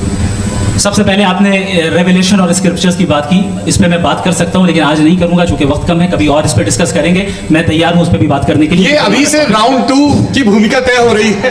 Does God exist round 2? जी, चूंकि आज गॉड के एग्जिस्टेंस पे बात है तो मैं उसी के रिलेटेड जो है आपके सवालात को एंटरटेन भी करूंगा और मैं भी पूछूंगा। आपने कहा कि आपने साबित ही नहीं किया, जबकि आर्ग्यूमेंट ऑफ कॉन्टिजेंसी बुनियादी आर्ग्यूमेंट है। आप मुझे कॉन्टिजेंसी का मतलब बताइए, आपका मतलब क्या कॉन्टिजेंसी? कॉन्टिजेंसी का मतलब यह हुआ कि हर वो वजूद जो किसी भी चीज का पाबंद है, हर वो वजूद या हर वो चीज जो अपने एग्जिस्टेंस में किसी भी चीज के पाबंद है और उससे बाउंड है, उसको उसकी जरूरत है, उस पर डिपेंड करती है, तो जाहिर सी बात है कि उसका कोई ना कोई कॉज होता है। ये तो अक्ल की बात है, ये आप रीजनिंग की बात करते हैं, मैं वही कर रहा हूं। दूसरी चीज, आपने ये बात कही कि इतने बिलियन लाइट ईयर्स दूर है, उसका मेरा क्या लेना देना। फिर मेरे ख्याल से आपको ये नहीं कहना चाहिए I think therefore I am an atheist. आपको सोचना चाहिए, सिर्फ आप एक लिमिटेड दायरे में रहकर नहीं सोचें, बल्कि बाहर निकलकर सोचें। आपने तीसरा सवाल किया, आपने 2-3 सवाल एक साथ। ऐसी बात है ना कि ये कुछ को इतराज हो जाएगा आप पे कि आप कुछ भी सोचिए, ये इजाजत आपको है नहीं, मुझे है। जी, आपने प्रॉब्लम ऑफ इविल के ताल्लुक से सवाल किया और बार बार आप एक लफ्ज रिपीट कर रहे हैं कि ओमनीपोटेंट गॉड है, ऑल पावरफुल गॉड है। यही तो दरअसल समझना है कि गॉड का कॉन्सेप्ट क्या है। प्रॉब्लम ऑफ इविल जो है, प्रॉब्लम ऑफ इविल दर हकीकत 2 असम्पशंस पर कायम है। अगर आप इन 2 असम्पशंस को समझ जाएं तो ये प्रॉब्लम नहीं रहेगी, आर्ग्यूमेंट आपको समझ में आ जाएगी कि ये कोलैप्स कर जाता है। पॉइंट नंबर 1, यानी जो आपका सबसे पहला फॉल्स असम्पशन है कि गॉड मर्सीफुल है, ओमनीपोटेंट है, दुनिया में जुल्म हो रहा है। लेकिन आपको ये समझना चाहिए कि हमारे वर्ल्ड व्यू के मुताबिक गॉड सिर्फ ओमनीपोटेंट और सिर्फ मर्सीफुल नहीं है, बल्कि वो ऑल वाइज भी है और वो ऑल नोइंग भी है। उसके हर काम के पीछे हिकमत और विजडम है। ये कोई जरूरी नहीं है कि वो हिकमत और विजडम आपको समझ में आए या मुझे समझ में आए। अगर आप जो समझ रहे हैं उसके मुताबिक आप फैसला कर रहे हैं, ये लिमिटेड पर्सपेक्टिव से आर्गुमेंट है। और इस चीज को हम अपनी दुनिया में, अपने लाइफ में, डेली लाइफ में इस प्रिंसिपल को एक्सेप्ट करते हैं। हम जब किसी डॉक्टर के पास जाते हैं, डॉक्टर के पास जाकर वो अगर उसने हमें कोई दवाई दी है तो हम ये तो नहीं कहते कि जब तक आपके पास जितना नॉलेज और जितना विजडम नहीं है, आपने क्यों ये दवाई दी है, तब तक हम इस चीज को एक्सेप्ट नहीं करेंगे। नहीं कहते, हम उसकी अथॉरिटी को तस्लीम करते हैं। क्यों? क्योंकि उसकी हम जानते हैं कि वो नॉलेजेबल है, वो विजडम वाला है, हमसे ज्यादा नॉलेज और हमसे ज्यादा विजडम है। बताएं सर। ये डॉक्टर में और खुदा में बड़ा डिफरेंस है। डॉक्टर पढ़ा लिखा होता है एक, तो मैं उसकी बात सुनूंगा। दोयम ये नहीं कुछ जवाब तो ये नहीं है सर आप प्लीज, ये आप जाइए अगर करिए। सब ऑडियंस से बोलने लगेंगे तो फिर मतलब नहीं इससे नहीं, बहस का। मतलब आप ये कहें कि चूंकि आप डॉक्टर पे बिलीव करते हैं इसलिए खुदा पे बिलीव किए, क्या ये मिसाल आपको समझाने के लिए। आर्ग्यूमेंट है, इस पे आपको इतराज नहीं है। तो सिंपल बात ये है कि मैं अगर ये यकीन कर लूँ कि एक ओमनी पेटेंट उसकी मसलहत है, ये जो बच्चे मर रहे हैं ये मसलहत है उसकी, मुझे नहीं चाहिए इसकी मसलहत, उसकी मसलहत नहीं, यही तो मसलहत क्या समझना है? है। मतलब एक्सपीरियंस। अच्छा, इस आपने अभी मेरी बात पूरी सुनी नहीं। मैंने कहा आपका पूरा आर्ग्यूमेंट दो फॉल्स असम्पशंस पर है। एक फॉल्स असम्पशन मैंने बता दिया, वो क्या? दूसरा फॉल्स असम्पशन ये है कि इस दुनिया में इविल के होने का कोई गुड रीजन नहीं है, जबकि हमारे पास बाज रीजंस मौजूद हैं, हमारे पास बाज वजूहात मौजूद हैं। अगर इस दुनिया में इविल ना हो तो आप गुड को डिफाइन कैसे करेंगे? अगर जुल्म ना हो आप इंसाफ को समझेंगे कैसे? अगर तारीकी ना हो तो आप लाइट को समझेंगे कैसे? बहुत अच्छे। अभी और सुन लें, अभी और बाकी है। ये तो बात बहुत पसंद आई साहब मुझे कि जब तक रेप ना हो तब तक औरतों की इज्जत का ख्याल आप, आपने मेरा जवाब पूरा सुना ही नहीं। जब तक के बच्चों का कत्ल ना किया जाए तब तक आपको बच्चों की मासूमियत की इज्जत है। आपने पूरा जवाब सुना ही नहीं। क्या बात है? क्या आपने नुक्ता निकाला हुआ? आपने पूरा जवाब सुना ही नहीं। आप सुन लें, मेरी बात सुन लें। ये मैंने आपको एक चीज बताई। दूसरी चीज, इस दुनिया में हम आए हैं टेस्ट के लिए, हमारा टेस्ट हो रहा है और हर इंसान का अलग अलग अंदाज में टेस्ट होता है। और इस दुनिया में अगर इविल मौजूद है तो वो इविल जरिया है हमारे अंदर ह्यूमन नोबल क्वालिटीज को डेवलप करने का और अलग अलग फील्ड में प्रोग्रेस करने का। और अगर हमारे अंदर और इस दुनिया में इविल नहीं होता तो बताइए टेस्ट का मतलब क्या होता? अगर मैं अपने स्टूडेंट को एमसीक्यूज दूं और उसमें सिर्फ राइट आंसर लिख कर दे दूं और कहूं तुम्हारा टेस्ट हो गया, ये मीनिंगलेस है। इस दुनिया में अगर हम टेस्ट के लिए आए हैं तो जाहिर है गुड एंड इविल दोनों मौजूद है। तो अगर गुड एंड इविल दोनों मौजूद है तो ये इविल भी खुदा का बनाया हुआ है। जी हाँ, खुदा का बनाया हुआ है। लेकिन अच्छा चलो अच्छी बात। जी बिल्कुल, तो बिल्कुल खुदा ने मतलब बनाया। अभी तो ये है कि जो मेजॉरिटी है दुनिया में वो इविल है, तो ये खुदा एक्चुअली इविल के साइड पे लग रहा है मुझे। बिल्कुल भी मैं बता- मेजॉरिटी में तो वो है। क्या बात कर रहे हैं भाई आप? मैं बहुत- कोई भी जो मुंसिफ होगा, चाहे आपका अपना घर हो जिसके आप सबसे बड़े हैं, चाहे आपकी ऑर्गेनाइजेशन हो जो आप चलाते हैं, वहां पर आप इवन रखेंगे साबित करने को कि बाकी लोग शरीफ हैं। मेरी बात सुनिए। क्या ये आर्ग्यूमेंट ही गलत है? अगर- कि जब तक के कोई इवन नहीं होगा तब तक के शरीफ आदमी शरीफ नहीं लगेगा। अगर एग्जामिनर गलत ऑप्शन दे रहा है तो एग्जामिनर इविल नहीं हो गया, जो गलत ऑप्शन को सेलेक्ट कर रहा है वो फेल होगा। क्रिएटर ने इविल को बनाया है लेकिन वो इविल नहीं है। अच्छा। सुनिए मेरी बात, एक- लेट मी कंप्लीट जी, सर। जी। क्रिएटर ने इविल को बनाया है टेस्ट के लिए, वो इविल नहीं है। इविल वो होगा जो उसे इख्तियार करेगा। छुरी को बनाने वाला गलत नहीं होता है, छुरी का गलत इस्तेमाल करने वाला गलत होता है। रेप को कैसे गलत इस्तेमाल करते हैं? रेप इंसान के फ्री विल का नतीजा है। ये रेप कैसे गलत इस्तेमाल होता है? ये मुझे अब सुन ले, अब सुन ले। ये गलत इस्तेमाल होता है। हाँ मैं बता रहा हूँ रेप कैसे गलत इस्तेमाल? मैं बता रहा जी। हूँ कि जो इविल इस दुनिया में मौजूद है उसके कई सारे तरीके हैं। एक तरीका इंसान का अपना फ्री विल है। अब अगर कोई रेपिस्ट रेप कर रहा है तो इसका गॉड का कसूर नहीं है, वो अपने फ्री विल का गलत इस्तेमाल कर रहा है, उसको सजा मिलनी चाहिए। अच्छा। और उसी के लिए जहन्नम बनाई गई है। ये फ्री विल का भी बड़ा चक्कर। आप जब कोई बुरा काम करते हैं, कोई बुराई होती है तो ये कहा जाता है कि ये फ्री विल है। 7 billion free wills are moving on this planet. 7 billion free will. और एक आदमी अपनी फ्री विल से मुझे कत्ल कर दे तो मैं खुदा की मर्जी से मराऊं कि इसकी फ्री विल की वजह से? मेरी मौत खुदा के हाथ है या ये फ्री विल वाले के हाथ है? खुदा ने फ्री विल का निजाम बनाया है और उस निजाम का गलत इस्तेमाल करके कोई आपको मार रहा है, इस्तेमाल करके मेरा कत्ल कर देता है। अब मेरी मौत का जिम्मेदार कौन है? वो इंसान जिम्मेदार है। वो इंसान। जी। ये कहना कि और उसको सजा मिलेगी। तो अब आप आगे चलिए कि ये तय करना कि अल्लाह ही या अल्लाह ने खुदा ही जिंदगी देता है, खुदा ही मौत देता है, ये गलत है। बिल्कुल गलत नहीं है। हाँ, नहीं। निजाम उसी ने बनाया, फ्री विल का निजाम मौत और हयात का उसी ने बनाया। You are contradicting yourself. अभी आपने कहा कि एक आदमी ने फ्री विल से आपको मार दिया, इसमें उसे फ्री विल दी गई थी, उसने गलत इस्तेमाल किया। 7 billion free wills are moving on this planet और आप चाह रहे हैं कि मैं सिर्फ खुदा का ध्यान करूं। ये 7 बिलियन फ्री विल्स को मुझे लुक आफ्टर करना पड़ेगा कि नहीं? ये तो तबाहियां कर रही हैं और तबाहियां ज्यादा हो रही हैं। बिल्कुल। तो अगर आप बताएं, आप बताएं, अगर खुदा नहीं है फॉर एग्जाम्पल, हाँ। तो आप इविल को कैसे डिसाइड करेंगे? यानी how can you define evil objectively without God? देखिए, दुनिया में दो तरह के जानवर हैं, एक जो अकेले रहते हैं जंगल में, और एक जो ग्रुप्स में रहते हैं। ग्रुप में जो भी रहेगा, चाहे वो आपका फाउंडेशन हो, चाहे कोई क्लब हो, चाहे कोई पॉलिटिकल पार्टी हो, चाहे कोई यूनिट हो, उसमें आपको इंटरैक्ट करने के रूल बनाने पड़ेंगे। यानी लोग तय करेंगे। लोग क्या कहते अगर लोगों ने ये तय किया कि किसी का रेप करना सही, आप जस्टिफाई करेंगे? नहीं, लोग आपका फाउंडेशन तो ये हो गया ना कि लोग इविल डिसाइड दुनिया करेंगे। में नहीं, अरे दुनिया में ऐसे ग्रुप्स हैं जो रेप को जायज मानते हैं सर्टेन हालात में। मैं डिटेल में नहीं जानूंगा, आप भी जानते हैं। ये जो आईसिस वाले थे, इन्होंने क्या किया था, तो उन्होंने क्या किया उसका खुदा से कोई ताल्लुक नहीं है सर। मैंने सिंपल सवाल किया कि इविल को आप डिफाइन करते कैसे हैं? आइए वापस आइए। जी, आप साथ में तभी रह सकते हैं जब कुछ आप ऐसे उसूल डेवलप करें जिसमें हर एक का बेसिक तहफ़्फ़ुज़, हर एक का बेसिक राइट हो और हर एक को कोई आराम मिले। यही तरीका है किसी भी ऑर्गेनाइजेशन जिसमें एक से ज़्यादा लोग हैं और वो ऐसे चलती है ज़िंदगी। उसमें अगर आप गड़बड़ करेंगे तो तबाही होगी, नुकसान होगा, बर्बादियाँ आएंगी। और अगर उसमें आप घर ले लीजिए ना, एक हस्बैंड है, एक वाइफ है, बच्चे हैं, वालदा भी हैं, दो बहनें भी हैं, एक भाई भी है।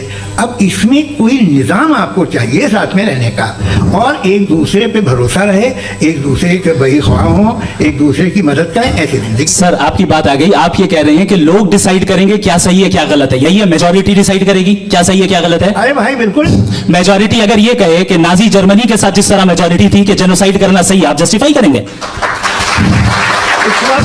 उस वक्त आपका ये सवाल सिर्फ उसके बाद क्लोजिंग। हाँ, उस वक्त प्लेनेट पे जो लोग थे, हाँ। उनमें कितने लोग हिटलर को सही समझते? अच्छा, प्लेनेट की मेजॉरिटी तय करेगी, सोसाइटी की नहीं। प्लेनेट की मेजॉरिटी गॉड के एग्जिस्टेंस को सही मानती है, आप क्यों नहीं मानते?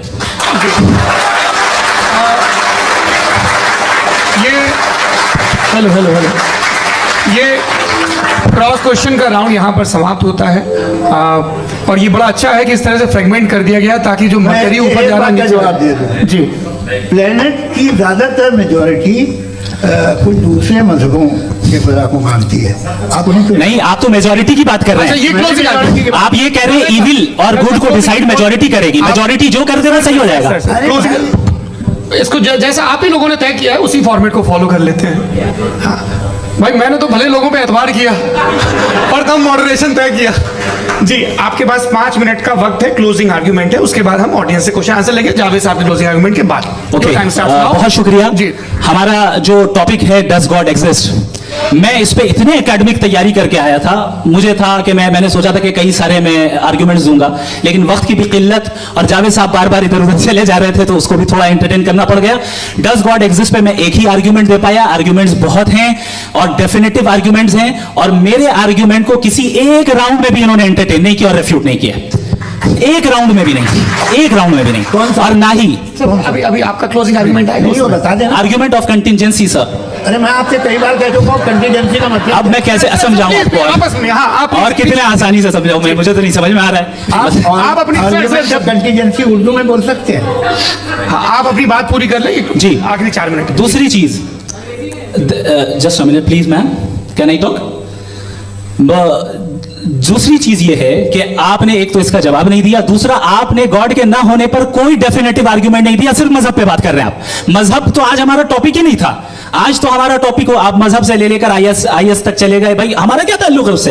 We condemn them. और उसका गॉड से क्या ताल्लुक है? अगर कोई गलत काम कर रहा है, किसी ने किसी को कत्ल किया, किसी ने किसी का रेप किया, उसको सजा मिलनी चाहिए। और आपके पास कोई भी rational strong foundation of morality नहीं है। आपने कहा कि मेजॉरिटी तय करेगी सोसाइटी की, वो सही होगा। मैंने कहा हिटलर को फिर आप सही कहेंगे, नहीं, प्लेनेट की सोसाइटी की मेजॉरिटी तय करेगी। तो प्लेनेट की मेजॉरिटी गॉड के एग्जिस्टेंस को मानती है, आप कहना है ये रिलीजियस है। तो यानी आपके पास कोई स्ट्रॉन्ग फाउंडेशन नहीं है ऑब्जेक्टिव मोरालिटी का। ऑब्जेक्टिव मोरालिटी का अगर कोई फाउंडेशन है तो वो सिर्फ गॉड है, गॉड है, गॉड है। Thank you. जी, ये मुफ्ती शमाइल नदवी साहब का क्लोजिंग आर्ग्यूमेंट था। अब हमारे पास जी मैं जी ये बड़ा अच्छा है कि दोनों लोगों को मॉडरेटर से शिकायत भी और बोल रहे भाई हमारी शाबाशी भी तो करते चलो। अब मेरी बात जी आपके पास जावेद अख्तर साहब 5 मिनट का वक्त है, ये आपका क्लोजिंग आर्ग्यूमेंट है, टाइम रीसेट कर दें। जी देखिए, बहुत सारी बातें हैं। गॉड का डेफिनेशन दुनिया के किसी भी रिलीजन में है कि वो ओमनीपोटेंट है, ओमनीप्रेजेंट है, he is just, he is kind, he loves you and so on. मैं जब दुनिया देखता हूँ तो मुझे कोई ऐसा सुप्रीम पावर यहाँ दिखाई नहीं देती है जो इंसान की बहबूदी के लिए कुछ कर रही हो, कमज़ोर को बचा रही हो, मदद कर रही हो, जालिम को पीछे हटा रही हो। मैं नहीं देखा, तारीख में नहीं। एक तो अगर है और ये देख रहा है तमाशा, तो उसका होना न होना बराबर है। दोयम ये कि ये जो है, जब आप ये कहते हैं कि कायनात जिसकी कंटीजेंसी है, मैं देखिए वो लफ्ज़ इस्तेमाल किया मैं, तो ये कैसे हो सकती है भाई? और फौरन आप सरेंडर कर देते हैं कि जाहिर है कि इसका बनाने वाला तो इससे 10,000 गुना ज़्यादा कॉम्प्लिकेटेड होगा। उस पर आपके होने पे कोई इतराज़ नहीं है। उसे वो टाइमलेस है, वो पहले से था, टाइम तो बहुत बाद में आया। ये सब आप मानने को तैयार है जिसका आपके पास कोई सबूत नहीं, आपके पास कोई रीज़न नहीं। आपकी तारीख क्या है मजहबों की? बिलीफ की, जो खुदाओं का बिलीफ है, ये कॉन्स्टेंटली गलत साबित होता रहा है। मतलब आप कहें कि अरिस्टोटल के ज़माने में तो सब जाहिल थे, वो भी इतने ही यकीन से खुदा पे यकीन रखते थे, जो अब नहीं रहा। ये भी नहीं रहेगा, आप लिख लीजिए। और इसके आसार आपको दुनिया में दिखाई देना शुरू हो चुके हैं। ये बहस कि आज से 100 साल पहले इस तरह हो सकती थी, यहाँ तक तो आपको हम ले आए हैं। तो सर अरे इनको मदद की जरूरत नहीं भाई, ये सेल्फ सफिशिएंट आदमी, आप क्यों इनकी मदद कर रहे हैं? Sir please. तो ये जो है तमाम बातें अपनी जगह हैं। ये एक पैकेज है। आप अकेले, कोई आदमी ऐसा नहीं जो सिर्फ गॉड को मानता हो, उसके साथ बहुत पैराफर्नेलिया आता है, अलग अलग पैराफर्नेलिया आते हैं। They have always created chaos in the society. मैं तो आपको सीधा ऑफर देता हूँ कि दुनिया में 10 इम्पॉर्टेंट बिलीव्स हैं। आप एक मानते हैं, 9 नहीं मानते। 9 में आप एथियस्ट हैं, 9 को आप बिल्कुल रीजनेबली मेरी तरह देखते हैं। तो 90 मजहबी आदमी भी 90% एथियस्ट है, वो दूसरे खुदा नहीं मानता, एक खुदा मानता है, अपना वाला, बाकियों को कहता है गलत है। अगर आप मानना ही बंद कर दें तो आपका 10% चांस है कि आप सही हैं और 90% चांस है कि आप गलत हैं। मेरा मशवरा है, आप मानना छोड़ दिए तो 50% चांस होगा कि आप सही हैं और 50% चांस होगा, 40% आप गेन करेंगे बाय बिकमिंग एन एथियस्ट। ये एक फरसूदा ख्याल है, ये खत्म हो रहा है। हो सकता है मेरी ज़िंदगी में ना हो, लेकिन ये हो जाएगा। जो बातें ये को आप मेटाफिजिकल, ये वो ऐसे रिस्पेक्टेबल टर्म दे दिए, ये तो उन लोग के हैं जिन्हें ना फिजिक्स मालूम थी ना मेटा मालूम था, ये उन्होंने आपको दिए हैं। जी बहुत शुक्रिया आप दोनों लोगों का। और अब इस बातचीत का आखिरी राउंड शुरू होगा, डज गॉड एग्जिस्ट की ये बहस मुफ्ती शमाइल नदवी और जावेद अख्तर साहब के बीच। आप लोग अपने अपने हाथ ऊपर करेंगे, मैं यहाँ से तय करूँगा। और माइक हमारे पास है क्या? एक ही माइक है ऑडियंस के लिए? 2 माइक है, एक इस तरफ एक इस तरफ, ठीक है। तो जी सबसे पहले हमारी सहयोगी है मारिया शकील जी, पूछिए सवाल।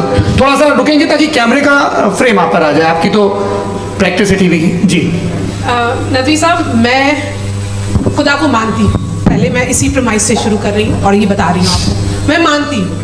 लेकिन कुछ सवाल है जावेद साहब ने उठाया, उसका जवाब आपको देना चाहिए। पहला सवाल ये कि गजा में सालों से छोटे बच्चे मर रहे हैं, वो उनको, अगर खुदा मर्सीफुल है, हम मानते हैं कि अल्लाह ताला में बहुत ताकत है, तो वो बच्चे क्यों मर रहे हैं? दूसरी बात ये कि अगर कंटिजेंसी की जो आप बात करते हैं, पूरे मुस्लिम ममालिक मिलकर के भी उन गजा के बच्चों को क्यों नहीं बचा पा रहे हैं? क्योंकि अगर वो चाहते, क्योंकि अल्लाह ताला उन पर हुकूमत करते हैं, सब पर हुकूमत करते हैं, तो वो उनको क्यों नहीं बचा? जी थैंक यू वेरी मच। बहुत अच्छा किया आपने इस चीज़ को जिक्र कर दिया, मैं इसको और अच्छे से एक्सप्लेन करने की कोशिश करता हूँ। देखें, जहाँ तक आपने कहा कि गजा के बच्चों को मारा जा रहा है, देखिए 2 वर्ल्ड व्यू है, एक एथिस्टिक वर्ल्ड व्यू, एक थीस्टिक वर्ल्ड व्यू है। बच्चे मर रहे हैं दोनों वर्ल्ड व्यू में, लेकिन हमारा वर्ल्ड व्यू कह रहा है कि रिकॉम्पेंस है, ये कह रहे हैं कि उनका मरना बेकार जाने वाला है, कोई उसका रिकॉम्पेंस नहीं है, चूंकि इनके यहाँ आखिरत और अल्लाह का कोई तस्वुर या गॉड का कोई तस्वुर नहीं है। आपने ये सवाल किया कि गॉड मर्सीफुल है, क्यों नहीं रोकता। ये मैंने बताया कि ये मिसकंसेप्शन है लोगों के दरमियान कि गॉड को सिर्फ मर्सीफुल और ओमनीपोटेंट समझते हैं। गॉड के सिर्फ यही दो एट्रीब्यूट्स नहीं है, गॉड के कई सारे एट्रीब्यूट्स हैं। उनमें से अल हकीम भी है, उनमें से ऑल वाइज भी है, ऑल नोइंग भी है। लिहाजा अगर इस दुनिया में किसी को तकलीफ आ रही है और गॉड उसको नहीं रोक रहा है, वो इसलिए नहीं रोक रहा है क्योंकि इंसानों को फ्री विल दिया गया है। ठीक इसी तरीके से अगर एक डॉक्टर किसी छोटे बच्चे को इंजेक्शन लगा रहा है, उसे तकलीफ पहुंच रही है, उसके लिमिटेड पर्सपेक्टिव के एतबार से ये गलत हो रहा है और डॉक्टर बुरा है। लेकिन जब आप ब्रॉडर पिक्चर को देखेंगी, आपके और हमारे पास सिर्फ एक पिक्सल है, हमें इतना नजर आ रहा है कि गजा में कत्ल हो रहा है, लेकिन इसके पीछे कितना रिकॉम्पेंस उनको मिलने वाला है, पूरा पिक्चर गॉड के पास है। तो एक पिक्सल से आप पूरे पिक्चर को कभी भी जज नहीं कर सकती। आप इसमें कुछ जोड़ना चाहेंगे? आपको कुछ बोलना है इसमें? भाई आपने बहुत अच्छा जस्टिफिकेशन दिया। या आप वो जो वहाँ की प्राइम मिनिस्टर इजराइल के उन्हें भेजिए, वो बहुत खुश होंगे। आप जस्टिफिकेशन दे देना कि अगर गॉड नहीं है तो बच्चे क्यों मर रहे हैं, आप बताएं। वो ये सवाल पूछ रहे हैं कि अगर आप ईश्वर का अस्तित्व नहीं मानते हैं तो उन बच्चों की मौत को आप कैसे इंटरप्रेट करते हैं? भाई ये दुनिया जो है, जो ताकतवर लोग होते हैं वो एक नाइंसाफी करते हैं। तो ये अच्छा काम है आपके नजदीक, तो नेचर नाइंसाफी पे मबनी है। अरे मेरे भाई, आप नेचर की कहाँ बात कर रहे हैं, तो इंसान की बात कर रहे हैं। तो फिर जब मैं इंसान की बात कर रहा था, आप नेचर की बात करने लग गए। एग्जामिनेशन। हाँ, अब आप मुझे बोलने नहीं देंगे तो अलग बात है, आप बोलिए, मैं मुझे कुछ जी नहीं, ये क्रॉस एग्जामिनेशन हम तो लेने दीजिए। जी बोलिए। क्या बात ये है कि ह्यूमन सोसाइटी तभी साथ में रह सकती है जब वो मोहब्बत से, एकता से, एक दूसरे के एहतराम करके रहे। इसके अलावा पॉसिबल नहीं है, अकेले तो इंसान रह नहीं सकता। वहाँ पर कुछ लोग हैं जो फाउल करते हैं, वो फाउल हमेशा से तारीख में होता आया है। आज ये हो रहा है, जो हो रहा है बहुत बुरा हो रहा है, बहुत जालिमाना है, बहुत जाबराना है। उसको आप कहें कि ये बच्चों को कॉम्पनसेशन मिल जाएगा या इसकी इंजेक्शन है, इंजेक्शन तो हेल्थ के लिए दिया जाता है। आप ये कह रहे हैं कि ये बच्चों की जो धज्जियां उड़ रही हैं ये इंजेक्शन है, ये टेस्ट है, ये टेस्ट है और उस टेस्ट में उनको ऐसा रिकॉम्पेंस मिलेगा जो आपके तस्वुर के बाहर है। ये आप 3 बरस के बच्चे को बारूद से उड़ा के टेस्ट ले रहे हैं। वाह, वो नहीं ले रहा है, खुदा नहीं उड़ा रहा है, इजराइल उड़ा रहा है। जी, ये उसको अगला सवाल लेते हैं प्रोफेसर पुरुषोत्तम अग्रवाल। मुफ्ती साहब, एक निवेदन आपसे है कि कम से कम थोड़ा सा माइक क्लोज एक रिलीजियस और फिलोसफिकल कर मैं प्लीज। एक रिलीजियस और फिलोसफिकल ट्रेडिशन है जो ब्रह्मांड को यानी यूनिवर्स को ही अंतिम मानती है। सर्वम खलु इदम ब्रह्मम, this is Chandogya Upanishad, and it completely rules out the existence और नेसेसिटी, आपके शब्दों में necessity of a creator. The creation itself is the creator. तो एक मिनट प्लीज।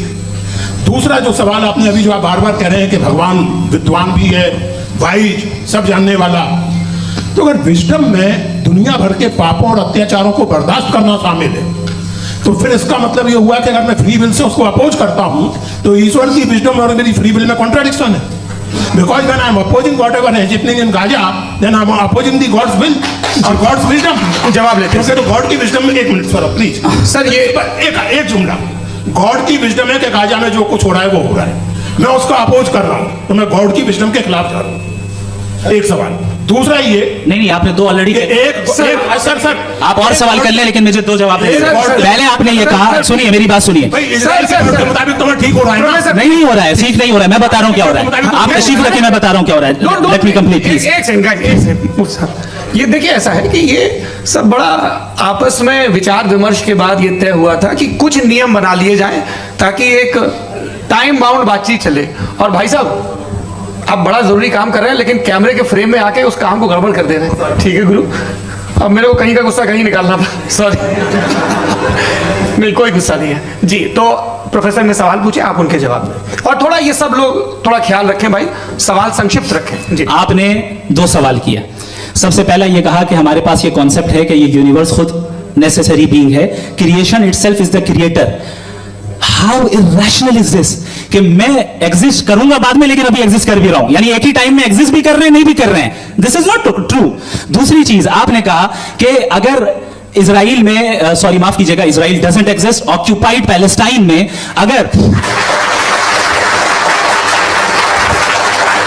अगर ऑक्यूपाइड पैलेस्टाइन में बच्चों को मारा जा रहा है फ्री विल की वजह से और गॉड नहीं रोक रहा, ये कॉन्ट्रडिक्शन है। ये बताइए कि एक एग्जाम में एक बच्चा गलत आंसर लिख रहा है, सुनिए, एग्जामिनर चाहे तो रोक सकता है, क्यों नहीं रोक रहा है? ये कॉन्ट्रडिक्शन है, ये कॉन्ट्रडिक्शन नहीं है। माइक नहीं सर, ये आपस में ये क्या आपका सवाल? माइक दीजिए। फ्री विल दिया गया है टेस्ट के लिए, अकाउंटेबिलिटी के लिए। अगर फ्री विल नहीं होता तो आप कहते हैं हमें रोबोट बना दिया गया। नॉट मिसरिप्रेजेंट माय पोजीशन, आपकी जो भी पोजीशन, मैं अपनी फ्री विल के नाते, अपने ह्यूमन विजडम के नाते गाजा में हो रही अत्याचार का विरोध करता हूं। बिल्कुल करना चाहिए। के हिसाब से मैं गॉड की विजडम का विरोध कर रहा हूं? बिल्कुल नहीं, जो हो रहा है गॉड बिल्कुल भी नहीं, बिल्कुल भी नहीं। उसका वहां पर गाजा में कत्ल होना ये इंसानों के गलत इस्तेमाल का नतीजा है, फ्री विल के इस्तेमाल का नतीजा है। गॉड इसका हुक्म नहीं देता, उससे रोकता है। यही तो मसला है ना, आपके लिए कॉन्सेप्ट क्लियर? नहीं भाई, आपने तो बताया था इंजेक्शन लगाने से बच्चे को तकलीफ होती है, ये इंजेक्शन लगा। सर आप ऐसे रेटोरिक स्टेटमेंट दे तब तो कोई मसला नहीं समझते रहेंगे। This is a rhetoric statement, this is not a logical argument sir. I am sorry, I am sorry. आखिरी 30 मिनट बड़े मुश्किल होने वाले हैं। जी मुफ्ती साहब आगे बैठे हैं, इनको माइक दीजिए। हाँ तरुण, माइक आप अपने पास रखिए, आपको कैमरे का फ्रेम पता है जी। सबसे पहले दोनों को मुबारकबाद। एक सर अपना आप नाम बता दें। आप अमेरिका में शिकागो में रहते हैं, इतना मुझे याद है। बताया आप, यासिर नदीम अलवाजदी मेरा नाम है। जावेद सर, आपसे एक क्वेश्चन है इन्फिनिट रिग्रेस के ताल्लुक से। एक हाइपोथेटिकल सिनेरियो है, मसलन अगर आप सर माइक थोड़ा सा प्लीज क्लोज रखिए जी। अगर आप शायर इसलिए हैं कि आपके कोई उस्ताद शायर थे, और वो इसलिए शायर थे कि उनके कोई उस्ताद शायर थे, और इसी तरीके से हम माजी में पीछे चलते चलते चले जाएं और कहीं ना रुके, तो माफ कीजिएगा आप कभी शायर नहीं हो सकते। लेकिन आप शायर हैं, आपका शेयर एग्जिस्ट करता है, इसका मतलब यह है कि आप कहीं ना कहीं रुके हैं। तो मेरा सवाल यह है कि क्या आप इन्फिनिट रिग्रेस ऑफ कॉजेस को लॉजिकल फैलेसी मानते हैं या नहीं मानते? हाँ या ना? मैं इन्हें लॉजिकल फैलेसी नहीं मानता हूँ, लेकिन मेरा प्रॉब्लम यह है कि जब मैं नहीं मानता हूँ तो I will continue with this logic जो फैलेसी नहीं हो। आप एक जगह रुक जाते हैं जाके, आप कहते हैं ये गेंद कैसे बनी, ये जजीरा कैसे बना, ये समंदर कैसे बना, ये ज़मीन कैसे बनी, और अचानक गॉड पे जाके आपको ब्रेक लग जाता है। एक बार आप सवाल नहीं करते कि भाई इनको बनाने वाला तो इनसे भी कॉम्प्लिकेटेड होगा, वो कैसे बना, उसके बारे में आपने इत्मीनान कर लिया, वो हमेशा से है। तो अगर आप उसे हमेशा से मानते हैं तो फिर ये मान लीजिए कि कायनात हमेशा से है, क्या तकलीफ है? हम वजूद नहीं आते जी है? हम मौजूद नहीं। अच्छा सर क्यों नहीं होता? मैं बताऊं प्लीज प्लीज। मैंने मिसाल दी आपके शेर, आपका शेर कभी वजूद में ना था अगर शायर इसी तरह चलते रहे हमेशा। जी माइक मेरे ख्याल से एक सेकंड। इन्फिनिट रिग्रेस का कॉन्सेप्ट क्लियर नहीं हो पाया। सर रहने दें, लेट्स मूव ऑन सर। ठीक है। हाँ थोड़ा सा मॉडरेटर का भी ख्याल रखें। नहीं आपने तो रखा है, आपने रखा है। यहाँ पे गौहर रजा साहब है, वो भी एक सवाल पूछना चाहते हैं। माइक या नीचे से ऑन करती है, नीचे। पहले तो ये कह दूं कि मैं उन बच्चों से शर्मिंदा हूं जिनको गाजा में कत्ल किया गया,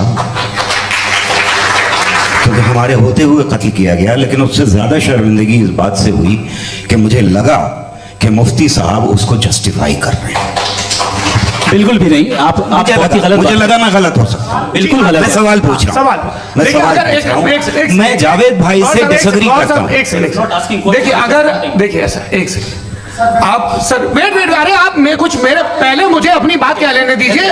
अगर ऑडियंस तय करेगी तो फिर मॉडरेटर का मतलब नहीं। मेरा आप सबसे ये कहना है, ये बहस दो लोगों के बीच में है, एक तरफ मुफ्ती साहब, एक तरफ जावेद साहब। पिछले 1.5 घंटे से ये लोग अपने अपने तर्क रख रहे हैं। आपकी इनसे इत्तेफाकी हो सकती है, ना इत्तेफाकी हो सकती है। मेरे उस्ताद मुझे सिखा गए हैं कि मुखामुखम में असहमति की गुंजाइश बची रहनी चाहिए। अगर मैं आपकी बहुत इज्जत करता हूं गौहर साहब, आपने जो कमाल की किताबें लिखी हैं साइंटिफिक टेम्परामेंट, लेकिन मेरी ये गुजारिश है आप सबसे कि यदि आप इन लोगों ने जो बोला उन पर टिप्पणियां करेंगे तो ना वक्त की पाबंदी रहेगी ना वो अनुशासन। आप सवाल पूछ लें, उस सवाल में जो बात आ जाए वो आ जाए। मैं जावेद साहब से डिसएग्री करता हूं, इसलिए जावेद साहब से सवाल पूछ रहा हूं। आपका सवाल जावेद अख्तर साहब से। और सवाल ये है मेरा कि जावेद साहब ने कई बार लॉजिक का इस्तेमाल किया कि साइंस में लॉजिक है और रिलीजन में लॉजिक नहीं है।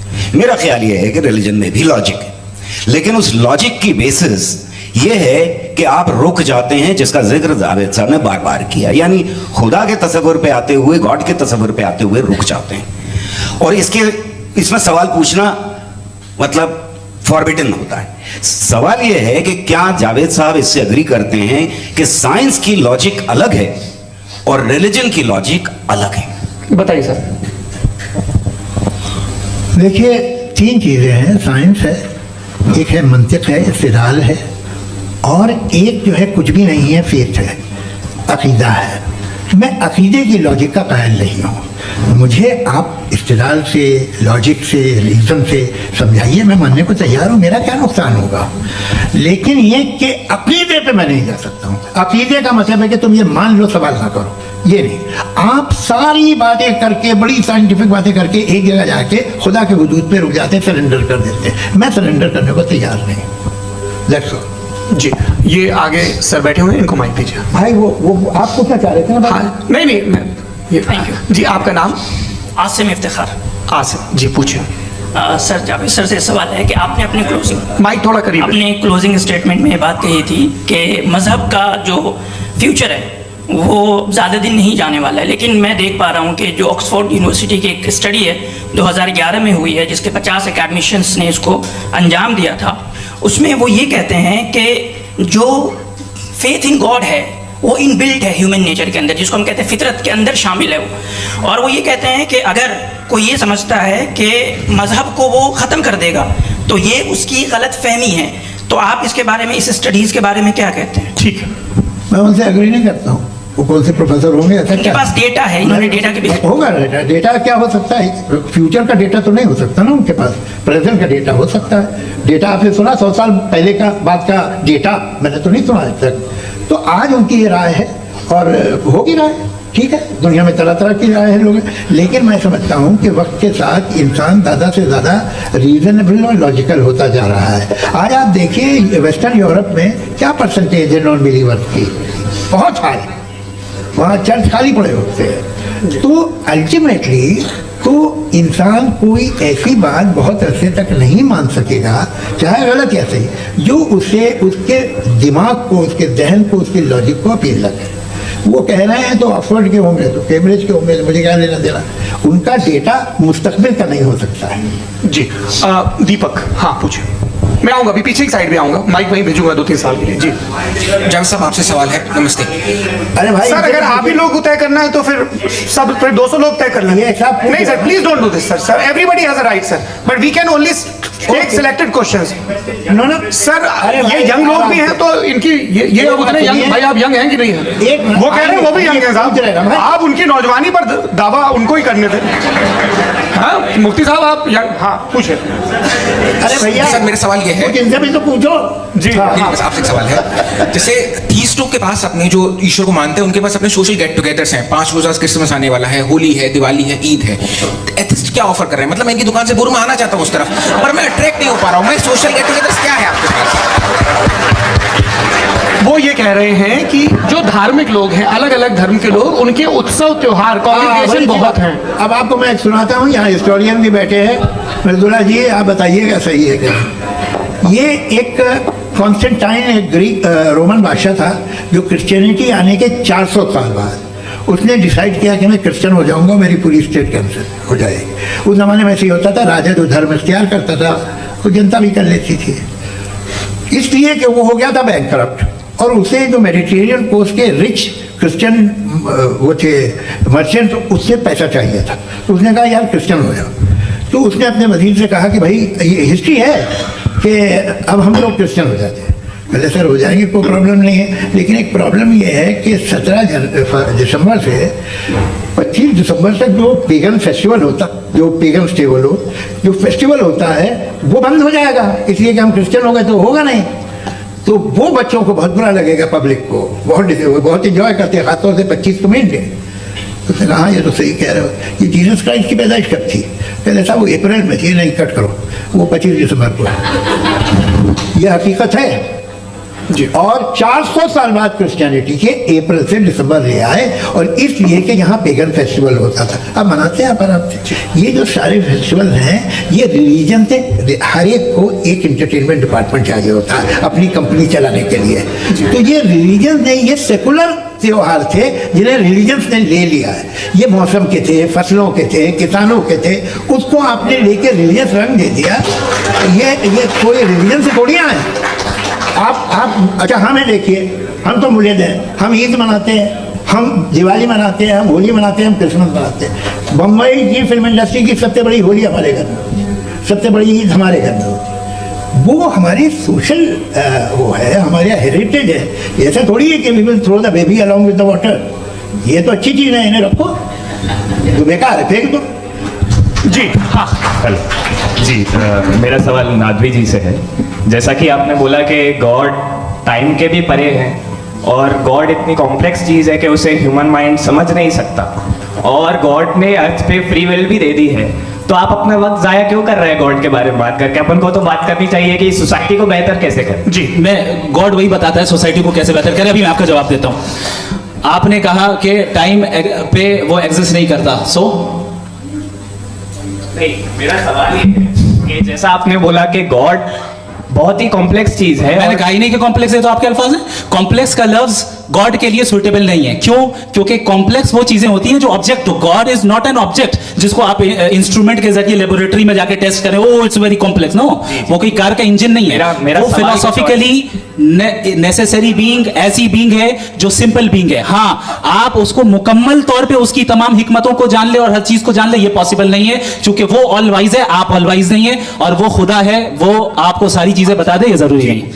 मेरा सवाल ये नहीं था। मेरा सवाल ये था कि जब गॉड इतना परे है इस दुनिया से कि उसने अर्थ पे फ्री विल भी दी है, हम सब ह्यूमंस की फ्री विल है, और जो सोसाइटी में हो रहा है वो अपन लोग डिसाइड करेंगे, तो अपन लोग डिसाइड नहीं करेंगे ना, अपन लोग डिसाइड नहीं करेंगे।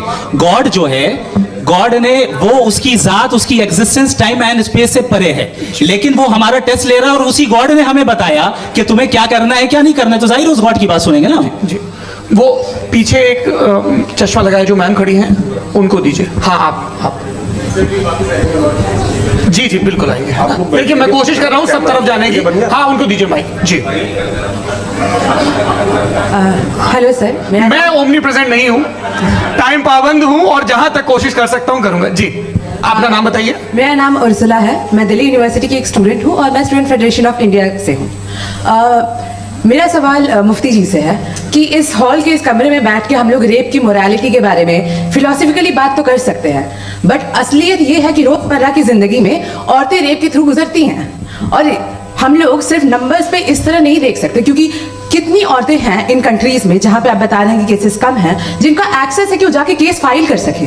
कितनी औरतें हैं जो जिनको काम करने की आज़ादी है उन कंट्रीज में। यूरोप में ये आज़ादी आ गई, यूरोप में ये रूल्स आ गए, तो हम आज उसके बारे में बात कर पा रहे हैं। जी, जवाब। आपने ये कहा कि कमरे में बंद होकर हम लोग इस पर फिलोसफिकली बात कर सकते हैं, लेकिन हकीकत में क्या हो रहा है, वो ग्राउंड लेवल पे क्या हो रहा है जो बहुत गलत हो रहा है, और वो सफर कर रही है। आई एग्री, बहुत गलत हो रहा है, और जो गलत हो रहा है उसको हमें रोकना है।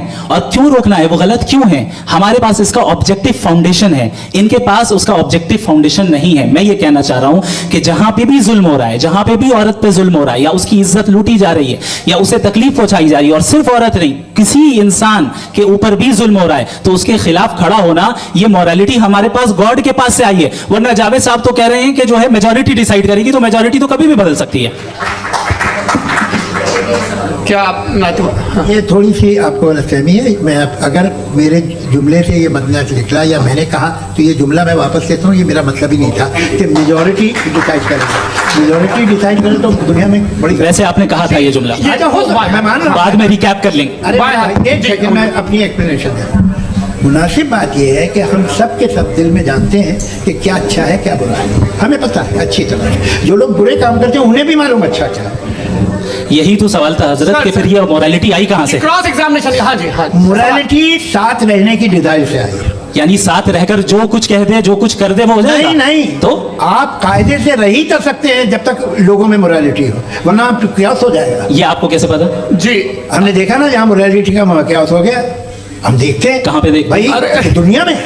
आप जो ये आप एक अभी कहीं मैं पे आप अगर लोगों गलत को हो रहा है, इस बहस तो के उसको बाद आप मैं आप गलत लोगों देखिए। को सर मुफ्ती आप साहब, मैं- एपिस्टेमोलॉजी की बात कर रहे हैं, मैं ऑन्टोलॉजी की बात कर रहा हूं। मैं इस बहस के फाउंडेशन बाद क्या आप है? दोनों लोगों को चाय पे होस्ट फाउंडेशन करूंगा, वहां पे क्रॉस एग्जामिनेशन कर लीजिए। अभी ऑडियंस का हक मार रहे हैं आप लोग भाई, सर। जस्ट लोग हैं आप लोग, और ये भाई ये हाँ, उधर आएंगे, उधर इनको आएंगे। भी। जी सर, आएंगे। अच्छा, सर मेरा नाम लईकुर रहमान है और मैं अलीगढ़ मुस्लिम यूनिवर्सिटी का स्टूडेंट हूँ, और जहाँ तक मुझे पता है कि sir you are also product of Aligarh Muslim University. मैं भी उसी चमन का बुलबुल। हाँ सर, तो बहुत खुशी हुई मुझे जान करके कि मैं आपसे मिलूंगा। सवाल सर मेरा सवाल ये है, सर सैयद अली रहमा का नज़रिया ये था कि खुदा के वजूद को अकल के दायरे में रह करके तलाश करना, न कि पूरी तौर से उसका इनकार कर देना। Sir, how will you define it?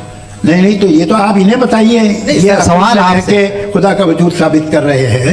नहीं तो सर, आपने इनकार किया रखा है, इस वजह से मेरा क्वेश्चन उन्होंने यही सर से एक सेकंड, सर सैयद ने यही कहा ना कि अकल से आप खुदा के वजूद को साबित नहीं कर सकते, यही कहा ना भाई। वो उन्होंने कहा कर सकते हैं और वो कर दिया गया आज। वो फोन तलाश करना या साबित करना अकल से अकल से नहीं हो सकता। अरे सवाल तो सुन लीजिए जी। अकल से नहीं हो सकता है, यही कहा ना आपने। अकल से हो सकता है। अरे वो यही कह रहे भाई, आप बता रहे हो सकता है, वो तो कुछ और। आप अगर सर देखो नौजवान फोन ले लो, इतनी कमाल की यूनिवर्सिटी है। अरे भाई दे दो, अरे दो भाई, मेरी बात सुनो, माइक पे बोलो ताकि जो लाखों लोग देख रहे हैं माइक दे दो ना। अरे देंगे ना माइक, तुम ठहरो तो। हाँ सर, मेरा सवाल ये था कि सर सैयद अलैहि रहमा का एक नजरिया था अपना कि खुदा का जो वजूद है उसको अकल के दायरे में रह करके तलाश करना है, न कि पूरे तौर से इनकार कर देना है। ये उनका कॉन्सेप्ट था।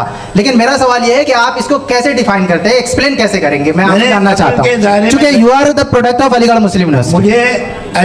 मुझे अकल के दायरे में रखे मैंने बहुत तलाश की, मुझे मिला नहीं। हाँ ये इधर वो चश्मा लगाए जो, हाँ उनको दे दीजिए। जी जी फटाफट पूछिए, 5 मिनट है, 5 मिनट में खत्म हो रहा है। हाँ अस्सलाम वालेकुम मुफ्ती साहब, एंड मेरा सवाल जावेद अख्तर साहब से। क्या नाम है आपका? अरे भैया मुझे जब पूछ रहे हो। फैज पूछिए फैज साहब। तो मेरा सवाल ये है कि अभी जो एथियस्ट है वो problem of evil argument use कर रहे हैं अगेंस्ट मुस्लिम्स, राइट? कि इस दुनिया में इतना सारा इवल है और अगेंस्ट मुस्लिम तो यहाँ अगेंस्ट थियस्ट। हाँ थोड़ा सा करेक्ट कर लीजिए भाई, पूरी मशक्कत ही इसी बात की थी कि किसी एक मजहब पे बात न टिके। जी, तो बेसिकली ये आर्गुमेंट ऐसा है कि इस दुनिया में इतना ज्यादा इवल एग्जिस्ट करता है और अगर एक ऑल गुड गॉड है तो वो रोकता क्यों नहीं है? लेकिन इस सवाल में एक हिडन अजम्पशन ये है कि इस दुनिया में इवल एग्जिस्ट करता है। अब एथियस्ट ये कैसे ऑन्टोलॉजिकली प्रूव कर सकते हैं कि इस दुनिया में इवल एग्जिस्ट करता है? मैं आपको बताता हूं, थोड़ा सा समझा। नहीं सर हम लोग इनको सुनिए। नहीं please don't do that. I want to explain ontology. हम समझ गए सर, इनको आप जवाब दे दीजिए। अच्छा सवाल पूछ लो मैं। अभी तक क्या था वो मैं थोड़ा सा ऐड ऑन कर लेता हूँ। तुम गुरु, तो हम जब इसका राउंड 13 करेंगे ना तब तुमको स्टेज पे उठाएंगे। जी तो हाँ जल्दी से। तो देखिए एथियज्म के हिसाब से सब कुछ रैंडमली बन गया है, सब कुछ एटम्स और मॉलिक्यूल्स है। एक पत्थर में और मुझ में सिर्फ इतना फर्क है कि हम लोग एटम्स और मॉलिक्यूल्स का अलग अलग रीअरेंजमेंट है। अब एक पत्थर को कोई इंसान तलवार से 2 टुकड़ों में काट दे या मुझे, according to atheism it is same, there is no evil and good according to atheism. जी अच्छा, फैज साहब का सवाल ये है कि कोशिश भी करते तो इससे गलत सवाल नहीं कर पाते। एक लाइफ फॉर्म है और लाइफ फॉर्म में फीलिंग्स है, मतलब लाइफ फॉर्म सुनता है, देखता है, टेस्ट कर सकता है, फील कर सकता है। तो उसकी जो क्वालिटी एक बबल में आ गई है, तो वो जानवर में भी है, इंसान में भी है। तो जाहिर है कि उसे कोई तकलीफ पहुंचेगी, तो चूंकि उसके पास वो सेंसिटिविटी है तो मैं करेगा। पत्थर में वो सेंसिटिविटी नहीं है। तो ये क्या सवाल हुआ कि अगर पत्थर को काटा तो पत्थर को तकलीफ नहीं होती, तो आपको काटे तो आपको क्यों तकलीफ हो? बैठ जाइए। जी हाँ अगला सवाल। हाँ पूछिए। जी जावेद अख्तर साहब। अरे भैया सब आप लोग मुफ्ती साहब को छोड़ रहे हैं और मेरे ही पीछे पड़े हैं क्या? चलो बोलो भाई। You asked how God can exist when children die in Gaza. हाँ? You asked how God can exist when children die in Gaza, and you also mentioned the rise of atheism in Europe. But the same events also are leading many atheists and non-believers to turn towards faith. How do you interpret this contradiction? Where suffering pushes some away from God, yet brings others closer to belief. लेकिन आपको एक बात बताऊं, दुनिया perfect तो कहीं भी नहीं है, हर जगह कुछ खामियां हैं। बेटा एक मिनट, मैं आप ही को कहेंगे, देखो वो तो कुछ खामियां, कमज़ोरियां, खराबियां सब जगह है। लेकिन अगर देखोगे ईमानदारी से कि दुनिया सबसे ज़्यादा महज़ब कहाँ है, एक आम शहरी को कहाँ हुकूक हासिल हैं, वो बोल सकता है, अपनी मर्ज़ी से काम कर सकता है, अपनी मर्ज़ी से राय दे सकता है, हुकूमत के ख़िलाफ़ बोल सकता है, बरसर इक़्तिदार लोगों के बारे में बोल सकता है, सरमायादारों के ख़िलाफ़ बोल सकता है। तो आपको ये स्कैंडिनेवियन कंट्रीज़ में मिलेगा, वेस्टर्न यूरोप में मिलेगा। मैं नहीं कह रहा वो परफेक्ट है, बिल्कुल नहीं, वहाँ बहुत खराबियाँ भी हैं, परफेक्ट तो कोई। लेकिन जिन मुल्कों में, लैटिन अमेरिका देखो, गल्फ देखो, वहाँ पर आपको ये ज़रूर है कि रेप नहीं होते होंगे। रेप की ज़रूरत क्या है भाई? उसको तो ख़रीद लो, घर में रखो, सड़क पर रेप करने की क्या ज़रूरत है? मगर सुनिए, मगर हकीकत ये है कि वहाँ शख्सी आज़ादी राय देने की, बोलने की नहीं है। जी, ये एक आखिरी सवाल मुफ्ती साहब से। हाँ मैम, इनको माइक दीजिए। शुक्रिया। मेरा नाम मनीषा है, मैं हरियाणा से आई हूँ। मैं मुफ्ती साहब से एक बात पूछना चाहती हूँ। आप बार बार जावेद साहब को कॉन्ट्राडिक्ट तो कर रहे हैं कि आपने ये कहा, लेकिन आप भी अजम्पशंस के बेसिस पे बात कर रहे हैं। आपने खुदा के होने का कौन सा प्रूफ पेश किया है खुदा की एग्जिस्टेंस का? अब इस सवाल को अलग रहने दीजिए, कौन एथीस्ट है कौन नहीं है। और दूसरी बात जो आपने एक छोटी सी कही थी कि ये फ्री विल का इस्तेमाल करता है इंसान अपनी, लेकिन इस फ्री विल का इस्तेमाल में मतलब खुदा ने ये दे दी सबको ये इजाजत कि वो कितना घिनौनापन और कितनी ज्यादा खराब से खराब तरीके इस्तेमाल कर सकते हैं। जवाब सुनते जी। आप फ्री विल को मानती है ना, या आप कहती है कि फ्री विल नहीं है ना, मानती है ना? तो अब आपके पास इसका कोई एक्सप्लेनेशन नहीं है कि अगर एक इंसान उस फ्री विल का इस्तेमाल करके गलत काम कर रहा है और बच के अच्छी जिंदगी गुजार के निकल जा रहा है, उसका कोई रिकॉम्पेंस नहीं है। हमारे वर्ल्ड व्यू में जो इंसान गलत काम कर रहा है उसको भी रिकॉम्पेंस यानी उसका बुरा बदला मिलना है, और जो सही काम कर रहा है उसको सही बदला मिलना है। लिहाजा जो फ्री विल है वो इस तरीके से है कि एक लिमिटेड टाइम तक खुदा ने मोहलत दी है। ऐसा नहीं कि छूट दे दी, जो करना है करते रहो हमेशा। वक्त आएगा जब एग्जाम का टाइम खत्म होगा तब रिजल्ट आएगा, दौरान एग्जाम जबरदस्ती आपको नहीं बताया जाएगा। अरे भाई एक सेकंड जी, एक सवाल मुफ्ती साहब से मेरा। मुफ्ती साहब से रुक जाइए, आपसे इसके बाद बोलिए। मैं मुफ्ती साहब एक ही सवाल करता हूँ कि अगर जो हो रहा है फ्री विल से हो रहा है और एक दिन बरोज़ क़यामत इंसाफ होगा मैशर में वगैरह वगैरह, तो दुआ क्यों मांगते हैं लोग? दुआ मांगते हैं इसके मतलब है अभी भी उसने ये डिपार्टमेंट रखा है कि मैं रोजमर्रा की जिंदगी में बिल्कुल बिल्कुल ही कैन। तो तुम कैन हो, तुम मुझे नौकरी दिला देते हो, मेरे बेटे को ग्रीन कार्ड दिला देते हो, और 45,000 बच्चे मरते उन्हें रोकते नहीं हो। नहीं तो क्या आप ये कह रहे हैं कि इस दुनिया में जालिमों को कभी पकड़ी नहीं होती है? अरे जो भी पकड़ होगी, वो बच्चे रोते हैं। बिल्कुल, देखिए मैंने अपने ओपनिंग स्टेटमेंट में यही कहा था कि जनाब जावेद साहब सिर्फ emotional argument, this is an emotional argument. ये छोटे मोटे इसके पीछे का रीजन मैंने बताया क्या है। देखिए मैं बार-बार यहाँ पर मंच से आप लोगों को सज्जनों इसलिए कह रहा हूं ताकि थोड़ा सा आपके कॉन्शियंस पे जोर रहे कि आपको ऑर्डर बचा के रखना है। वक्त तय हुआ था, ये वक्त पूरा हुआ, आपने इतने धैर्यपूर्वक सुना, मैं आप सबका बहुत बहुत शुक्रगुजार हूं। यदि इन दोनों विद्वानों की इच्छा होगी तो कभी हम इस बातचीत का राउंड 2 राउंड 3, यही तो देखिए खूबी है इंसान की कि बहस मुबाहसे में वो पड़ा रहता है। आप लोगों ने बड़े धैर्य का परिचय दिया, बहुत बहुत शुक्रिया। इसी के साथ ये बातचीत आप लोगों को मैं एक बात बता दूं, ये सारी बहस हो गई, अब मुफ्ती साहब और बड़े मुफ्ती साहब इन साथ के साथ में खाना खाने वाला हूँ।